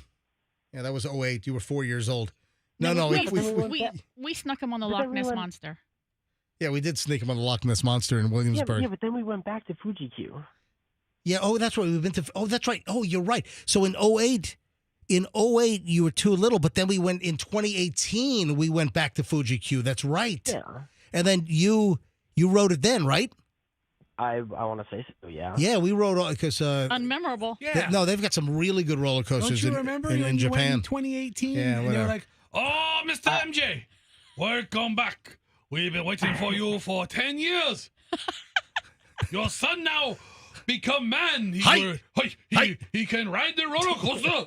Which, by the way, that's the roller coaster where they make you take your shoes off. They do. No, I told this story I know. when you were not here last week. Yeah. Because we also talked. So Orlando's had 2 roller coaster incidents. Recently we had the guy that died on the Stardust Racers, and then we had a story last week about a Hillsborough County family right here in our area suing SeaWorld because the daughter of this family in Hillsborough County, she was smashed in the face by some object from another passenger on the roller coaster that flew out of their hands or out of their pocket or wherever and beamed the girl in the face. Very unfortunate. So no, we're not in Japan anymore. We're back at SeaWorld in Orlando. So. Okay, but very serious question. Stop it, Fester. Who's going to SeaWorld anymore? Hold on, Julian. SeaWorld's a big park. You uppity upper. Yeah, SeaWorld also. Hasn't SeaWorld, been through, a whole lot of stuff? Well, SeaWorld's a part of the Busch Gardens family. Yeah, and so the Anheuser Anheuser owned all of them at one time. Back in the day. They've been gone for years. But since they've remained together. But also, SeaWorld, they stepped up the game on rides, right? They have real rides at SeaWorld now. If you're a roller coaster guy, dude, and you like fish, you may want to think about taking a day and going to SeaWorld. Yeah, there you go. Really? Yeah. That sounds like an MJ adventure right there. You know what? Oh, it's like everything your dad likes in one spot. I like roller coasters. Dude, how's their pizza place? All right, Julian. So you did not feel like you were about to die on Stardust Racers? No. Right. I felt good. And you highly recommend the roller coaster ride? I do, yeah. Okay. All right, so you're saying that somebody with a spinal condition, a recent double lung transplant, also lost their left leg in a train accident, probably shouldn't be riding on the Stardust Racers. Yeah. All right. I'm going to guess. I don't know if you can even securely, fit yourself and, because sometimes you need your legs, to add pressure to the bottom of the car, I don't know. Yeah. And I got to run. All right, Julian, I'll see you later. All right. Bye. And then the other quick follow-up. Sayonara, Julian. We're not in Japan anymore. We're not at Fuji Q. Fester, you could take us to Japan anytime you want. So Very funny. Japan at Epcot. Save you lots of money. All right. So the other quick follow-up, and this only needs a quickie. The local media did finally glom onto the human remains found at Tampa International after on Friday's show I said, why the hell am I seeing this story from Miami News and Orlando News and not one Tampa television station, nor the St. Pete Times or Tampa Bay Times? Nobody had the story of the skull and the bones wrapped in tinfoil from a passenger coming into the country, and it was found by Customs and Border Protection. No local stations had it. So I was talking about this on the show on Friday, and then sure enough, after the show, all the local channels started jumping on the story. So I got to believe that us saying, holy crap, why is no local media talking about the skull? For apparently ritualistic purposes, some passenger had the top part of a human skull and other little bone fragments in some Reynolds wrap. Anyway, they were taken away, confiscated by Customs and Border Protection. But, local news. Oh, very lazy newsroom. All right, Fester, thank you. Nobody work at WFLA. No more. All AI. All AI. Hey, I missed the bones. Keith Kate, who work here? What about Stacey Scheibel? 9:25 at the MJ Morning Show. I got to take a break. She don't like me. Running too late here. All right, so 2 follow-up stories as well. Final chunk of the MJ Morning Show on a Monday is next. Always got to love a zip-tied and duct-taped passenger on an American Airlines flight. Got to love that one. Oh, also, the fat passenger fight. Yeah, hold on. We'll get into that coming up in just a bit. We got a lot in the final segment. And it's next on the MJ Morning Show here on Q105, 104.7 FM. There is phenomenal news if you're a Genesis fan. I'm not talking about Phil Collins in Genesis. I'm talking about the automobile. Genesis making some fine vehicles. I'll tell you what, the fan base on Genesis has been growing and growing and growing because they're making some really nice cars. They're aesthetically, the Genesis vehicles, the cars, the SUVs, they look good. I mean, they are. I told the story. Julian needed to rent a car locally because he was part of a film shoot. And he needed a car to get around. And he rented a car at the airport at Hertz. He ended up with like a brand new G70 Genesis sedan. And Julian's like, oh my God. Julian's 21 years old. He's like, man, Dad, I would buy that car. Loved it. And the good news is we have a new Genesis store here in Tampa Bay. Genesis of Tampa is now open at 275 and Bears. So you don't have to go elsewhere. So if you're in Hillsborough County or if you're in any of the counties, Pinellas, you want to shop around. You're not like, locked into like, one Genesis store nearby. Now you have Genesis of Tampa. Great lease deals in effect right now. Genesis of Tampa. Spread the word. You need Genesis service? Genesis of Tampa at 275 in Bears. And tell them that MJ sent you at Genesis of Tampa. If you have an air conditioning problem, I'm going to help you out. How would you like to take the stress out of the equation of, oh my God, honey, the air conditioning's not working. What do I do? What do I do? Well, I hear MJ talk about Plan B air conditioning all the time. Boom, there you go. So you call Plan B air conditioning, certified by me, MJ, as just a reliable, honest company. They've done work at my house. We had a brand new Daikin unit put into my house. I had an old legacy unit, old legacy name that just died, and the parts would just be astronomical. So I just recently put in a brand new Daikin unit, and Daikin's the number one manufacturer of air conditioning in the world. It's a South Korean company, and it's got like the best parts warranty in the business, like a 12-year parts warranty. Any installation or any service, if your AC is broken, you get a hold of Plan B Air Conditioning. Mention me, MJ. They'll give you 10% off. PlanBAirConditioning.com, 813-PLAN-BAC, and tell them MJ sent you. Traffic's on 928. MJ Morning Show's back in moments. Don't move.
I neglected to mention last week? I mean, I had it in the pile. Fester, you excited? I don't know if you will be able to ride it. I mean, speaking of rides, you might exceed the weight limit. But what is it? The big Ferris wheel that they want to install in downtown Tampa? Ugh, yuck. we need. I hate cities that have one of those. London put the eye up. Yeah, right? It was the London Eye. But also the eye is going to be like, the eye is 2, 3, 4 times the size of what they want to. The one they want to put in Tampa, I mean, is it much bigger than the one they drive in on a truck and park in the Christ the King parking lot? I mean, we got like the state fair coming up in February. Yeah, so I'm just going saying, to park that down in listen, Curtis Hickson Park. I'm just saying, go big or go home. So they're talking about a 250-foot observation wheel. First of all, does that... To what? Hold on. We have nothing to observe in this town. You can look at the shipbuilding yard. Yeah. You can look at all the flat houses in Palmacia. Yeah. Or you can look at the buildings of downtown. So they're calling it the Tampa Wow. Listen, I'm for anything. That's the worst name ever. Well, it's the Wheel of Wonder or Wheel of Water. It's the Tampa Wow, meaning Wheel of Water. All right, I gotta see pictures. Oh, of this they thing. need to put a Waffle House underneath and call it the Wheel of Waffles. Yes. Yeah, the wheel. Yeah, that's like you're coming around, like you're doing the loop, and they give you 2 waffles, and then as you come around, you get drizzled with syrup. All right, Okay. Yeah, that's fantastic. Yeah, Tampa. Oh, I'm sorry, it's Wheel Over Water. That's the actual. Yeah, Can't even get I'm trying to figure out why you're calling it that. Is the water going to be the Hillsborough River? I can't even get. Can't even or the. You can't even read. Or the junkie water, which is the back of Old Hillsborough Bay. I mean, where would they put it? They would put it. No, they're talking about like putting it like almost like across from the cruise terminal, right? Oh, I thought you meant like down by TGH. Like down by Sparkman Wharf? So it would be between, I guess, the cruise terminal, like Sparkman Wharf area, and the parking garage. I had the thing last week. I just didn't get around to it last week.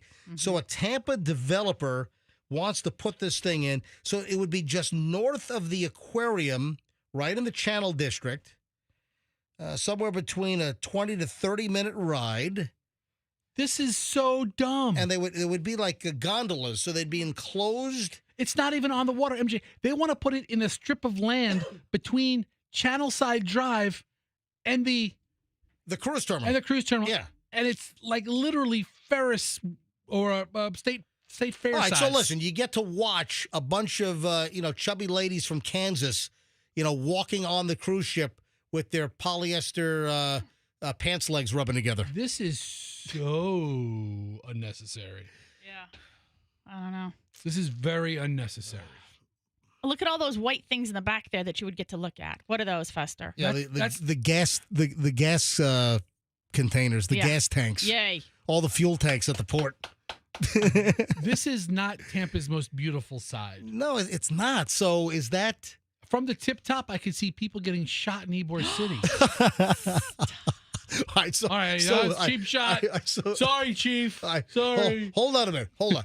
So I don't think this would really be a local attraction.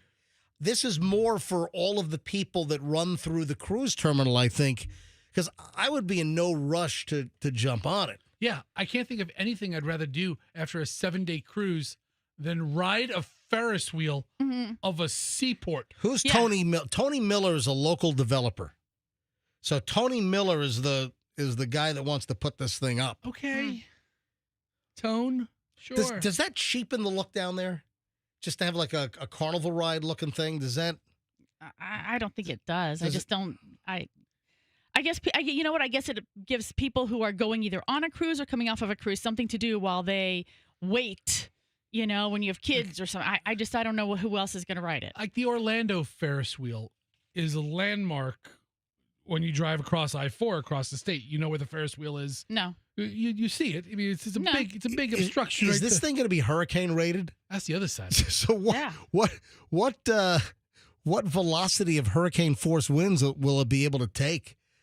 I want to see the engineering on that. Listen, I'm for anything. If someone's got a good idea, if they can, turn it into a money-making venture, I'm all for it. I just think at least go for a bigger one. That's what I would suggest. At this point, they're saying that it's about a $20 million project. Oh, my gosh. Yeah, $20 million privately funded. What's the ROI look like on that? I mean, if you're putting $20 million in, how much do you charge for a ride? And how long? What do the projections say? Like, how many riders do they project a year? At what price per passenger? And how long is it going to take to recoup a $20 million investment? Is it going to be like one of those attractions that where like a ticket's $30? Yeah, it could be. I'm not going to spend $120 to have a family of four. Take the whole family on. Then I got to buy it on Groupon and and get okay. What? I don't think the town needs this, but whatever. I'd rather put a Ferris wheel in downtown Largo. Yeah. So you're talking about the one in London, £19 for an afternoon saver ticket, or a fast track ticket could be £59 per person. Really? Yeah. Oh, to avoid the line, get a fast tracker. So what is the rate? What is the exchange rate? I don't know. £59. Fessa, go to Google. If I were to guess right now, £59 is probably £59 is probably $92. What? Is what I would guess. Fessa, do pound to dollar. Put in pound to dollar. Put in $59. Put in $59. Put in 59 pounds. 59 pounds. 59 pounds. $2. Yeah, it's about $80. So I was a little off. Yeah, 79. So somebody's going to pay $80 to go ride a Ferris wheel in downtown Tampa? That's in London. Yeah. I mean, they pay a third of that in Tampa, but is it really that big a novel? After a local So you're $30. After a local goes on it once, if ever. Yeah. Yeah. When was the last time you went to Busch Gardens? And I love Busch Gardens, but when was the last time you went to Busch Gardens? I could not even tell When you. was the last time you went to the beach? It's been a long time. I mean, I'm just saying, some really big attractions around here that are geared, that rely on local support to really make it great. Yeah. Okay. When was the last time you went to a baseball game? Or a football game? Or a hockey game? Yeah. I went to a hockey game just this past year. Yeah. Well, that was the first one in how many years? A long time. Yeah, and you were a guest. I would like to go more, but I'm married to somebody who doesn't want to go anywhere. Right. But, it's... No, I want to go places. I just don't like to go to places that have... Right, you want to go under the water. Yeah, I want to dive. Yeah. Yeah. So I want to scuba dive around the world. I would like to go to a football game and a baseball game and a hockey game much more regularly. But, that's my scene. I don't know. Well, you can do that with husband number 2. Very good. You know what? Thank you. Thanks for the permission. Keep saying that. 9:40 at the MJ Morning Show. So I always love a zip tied and duct tape American Airlines or any airline passenger story. This happens to be American. Did they bring out the zip ties? Oh, yeah, zip ties and duct tape. That's good This stuff. was a twofer right here. A woman who is returning to the U.S. on a flight from the Dominican Republic was arrested when she landed in Vegas. According to the criminal complaint, also the other added bonus here is that it's not a male. If I said passenger American Airlines flight, zip tied and duct taped to their seat for the duration of the flight, dude, 9.5 times out of 10, that's a guy. Yeah. Nope, we got a woman here. According to the criminal complaint, Ketty DeLone, Ketty, Ketty, not Kitty, but Ketty, was on an American Airlines flight from Punta Cana in the DR with a connection in Charlotte on the way to Vegas on your birthday, Michelle, on last week, Tuesday the 16th. According to the criminal complaint, on the flight from Charlotte to Vegas, DeLone walked down the aisle yelling and threatened multiple flight attendants. Due to DeLone's delusion, disruptive and threatening behavior, she had to be restrained in her seat with zip ties and duct tape. That's crazy. Is there any photos of this? Man, why is there not video of this? I couldn't find anything. I couldn't find I looked for video. I'm like, wow, you're telling me no passenger with, if you've got a flight from Charlotte to Vegas, I'm guessing that's a 3-hour flight, 3.5-hour flight. I'm guessing that's an Airbus 321 or a Boeing 737, 900. If American fly, you got 190 people on this airplane, maybe 200. You're telling me no one whipped out their phone to record a good story of a woman getting duct taped to the seat and zip tied? American Airline runs a 4-hour and 51-minute flight to Vegas. Yeah, what kind of plane is Out it? of Charlotte. It seems long. Yeah, probably an Airbus 321 is what I'd guess. Yeah, or a- probably. Yeah, check out the flight on that. Check out what type of aircraft. I don't is it? even know how to do that. Yeah, Airbus 321 Neo, right there. Yep, right below. All right. All right, so here's the deal. Due to Delhone's disruptive behavior, she was zip-tied and duct taped to the seat. According to the press release from American, she allegedly kicked a flight attendant, causing the flight attendant to fall over. Yeah, she's been whacked with interference of a flight crew, 1 count of assault of a flight crew. You know, these are federal charges. Do you know, for this little episode, do you know how long she could face in federal prison? Take a guess. 4 years. 20 years. Get out of here. 20 years is the maximum penalty for interference of the flight crew and 1 count of assault on a member of the flight crew. Okay, so who really gets the maximum? I mean, aren't like those like... Tell you what, you get the max for the minimum at TJ Maxx. You really do. You do. They got a lot of good values. You get the max for the minimum at TJ Maxx. TJ TJ Maxx, yeah. What a catchy Yeah. jingle. Yep. But those like 24-year sentences, those were like meant for like terrorists, right? I mean, it's not meant for some crazy lady kicking a flight attendant. Then we had a Delta passenger who was allowed to stay on the flight after attacking a too fat to fly seatmate in a middle seat fight. Guy yelled at the guy, why don't you join Weight Watchers? I mean, yeah, this got ugly. Oh, that's mean. Yeah, this is a Delta flight. This is a middle seat brawl, recent Delta flight. Passenger was getting into it verbally with a larger seatmate over the armrests. This all happened when the seatmate kind of plugged himself into the seat in the middle. This is the large guy. Then the smaller dude gets into the row, and the big guy who's overflowing both armrests, I guess, starts elbowing the other guy, the row mate, and then this turns into a whole little fight. Then the insults start coming out about Weight Watchers, and so the bigger passenger, he's a big guy. His name is Guy Branham, and he then complained to the crew about being hit. The other man in his 60s, he was then yelling how this guy is too fat to fly. So this is all transpiring in this Delta, airplane. Branham, also, he, I guess. So this Guy Branham's like a known person. Yeah. I don't know. He's a comedian. I just typed in Guy Branham. He's Yeah. he's a touring comic. Yeah. And he's enormous. Yeah, he's a big guy. But I mean- TMZ has a story here where he's suing the Delta passenger that hit him. Oh, yeah. So he's suing. Hold on. I'm about to get to all this, dude. Okay. You just gave away my... You didn't say he was a comic, Dude, why would you lead with that? I'm building up to the punchline.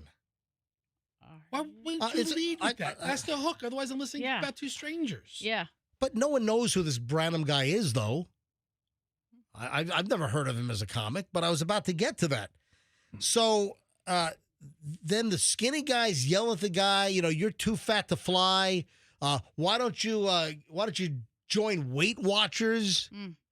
I mean, these days, you'd go get a script for Ozempic or Wegovy or what's the other one? Manjaro. Listen, he's a big guy. Even if he lost 100 pounds, he'd still be a big guy. So anyway, he posted that on Sunday, a guy hit me on the plane and Delta didn't throw him off the flight or have him arrested because they were too busy determining if I was too fat or not. So that's what he said. That's what this Branham guy said. That he gets assaulted. And did you see the picture? He lifts up his shirt and he's showing the bruise on his side where the guy elbowed him and punched him in the side. Yeah. So the guy says he's bruised. He wrote that the flight crew was amazing and supportive, but that the ground-based customer service treated him like an object. Larger passenger, he usually buys a business class seat for extra space. Yeah. but he ended up in the middle seat in Comfort Plus. Oh. I think Delta is now calling it Comfort Classic. Oh. I think that's their new name for it. Well, if he's the middle seat, he practically took up the whole row. Dude, this guy is spilling over like the Blob, on both sides. He's a big guy. But that's pretty rude for a passenger to say, "Hey, you're all over me, man. You need Weight Watchers." Again, I would tell the other guy, get with the program. These days it's Ozempic, all right? Yeah. It's GLP-1s, man. That's where it's at. Tell you what, Guy Branum just got himself a bunch of new material if he could figure out how to make this funny. Yeah. Right. Yeah, guy gets elbowed. Guy says you're too fat to be on an airplane. Holy crap. All right, so a couple of, wacky stories. Hey, Fester. Yes. Have you heard of heavy soda? Ooh. Yeah, heavy soda. Is it like a cola brand? No. This is what you do with existing soda brands, and I had no idea this was a thing. I think I remember that with some of the... let me tell you the story, then I'll tell you what I remember you being able to do, and I don't know if you can still do this, but there is a new craze that's picking up steam on social media. People are talking about it, and if you're a restaurant, I don't know if people are asking for this, but the latest fountain option is dubbed heavy soda, and it's extra syrup. Listen, for me, a Coke or a Pepsi or whatever, it's sweet enough as is. I mean, they have the sweetness dialed in. Heavy soda just puts an extra, like a little bit of syrup in it. It's this new trend where people are getting extra syrup. So this is according to Reddit, and it's also popping up on Instagram Reels. It's popping up on the Chinese Spy TikTok videos. Some gas stations are offering machines with the soda option, and it says heavy, and they've jammed up the syrup mix. So you're getting like twice the syrup. Ugh. So you're making the drink twice as sweet with double the syrup, like double stuff. What do you think, Fester? I think twice as sweet's really sweet. Oh, look, Fester found the picture I saw. Yeah, I saw. That's what I saw on Reddit. And they've got like regular Pepsi, and then right next to the Pep, you've got the logos, and then you put your drink underneath. You push in the little thing and it activates the dispenser. So they've got a regular Pepsi, and then right next to it, they have Pepsi, and then they've got big little like label maker signs that say heavy, and it's double the syrup. And that's the new trend. Double the syrup's, I think, a little too much. This is taken off in certain parts of the country where people want extra syrup. Again, it's already sweet enough. Not sweet enough for some. What's going on here? All right, so what I recall, I don't know if you can still do this because I don't drink a lot of soda. So I can't tell you the last time I was at a fast food restaurant and I got a soda. I'll get water. I don't eat a lot of fast food as it is, but I'll get a water or maybe just soda water, without the flavoring. But I remember when I was younger and I used to drink more soda. There was a time where you could go to the drink dispenser, take your cup, and push the lever in ever so slightly, and it would drip just syrup. It was like the full activation that engaged the syrup and the carbonated water at the same time when you pushed it all the way in. But I don't know if you can still do this with soda machines, but you did a very slight push and it would just drop syrup out. So I don't know if you can still do that. But I do remember that when I was younger. Yeah, but this heavy stuff is heavy. Also, apparently it started in southern Missouri. Yeah, when you think about people who really don't give a crap about themselves. Is that like the Ozarks? Yeah. That's northern Arkansas right there. You want to talk about a region that's in contention for the unhealthiest? Michelle, what was that great movie we saw about the meth people in the Ozarks? Winter's Bone, wasn't that? That was a long time ago. Yeah. That was like J-Law's one of her first. Winter's Bone. I'm pretty sure. Yeah, that was a good. Didn't that have something to do with methamphetamine and the Ozarks or? Winter's Bone, 2010 film based on a novel by Missouri author. Blah, blah, blah. Yeah. A 2010 film based on a novel by Missouri author Daniel Woodrell that was filmed entirely on location in Christian and Taney counties in the Ozark Mountains of southwest Missouri. Mm-hmm. The story follows 17-year-old Reed Dolly as she searches for her missing meth-cooking father to save her family home from repossession, navigating the harsh realities of the impoverished Ozark community. That was a good. That Winter's Bone was a. I still remember that. That's a good movie. Yeah. Right. But apparently, in southern Missouri, that's where this whole double extra heavy syrup comes from. You got to figure it's probably like the one-off gas stations or quickie marts. I mean, you know. Yeah. Professor, I thought you'd be all over this. I'm not mad at it. I could. I'll down a double root You're going beer. to start it? You're going to go to some local gas station now and ask them to fire this up? I thought you'd be all over this. You know what? Fester's going to start the trend in the Tampa Bay area. You know what? I mean, like McDonald's has always been rumored of putting a little more syrup in their Coke, which is why it tastes. McDonald's Coke is the best Coke. It's the filtered water. It's the cold water. Yeah. I don't know if it's extra syrup, but we did hear that like a little like that much. Yeah, but Really? but people swear by McDonald's fountain drinks. Yeah. McDonald's Cokes are better than Cokes elsewhere. Remember we had a Coke guy that called us up like 2 years ago and explained why. All right, folks, we got to roll. Hopefully you enjoyed this Monday installment of the MJ Morning Show, and we'll see you back here tomorrow. MJ Morning Show. Want to get a hold of me? I'm MJ at MJMorningshow.com. My Instagram is Certified MJ. The show is MJ Morning Show on Instagram. Give us a follow, and we'll see you tomorrow. And let's be careful out there.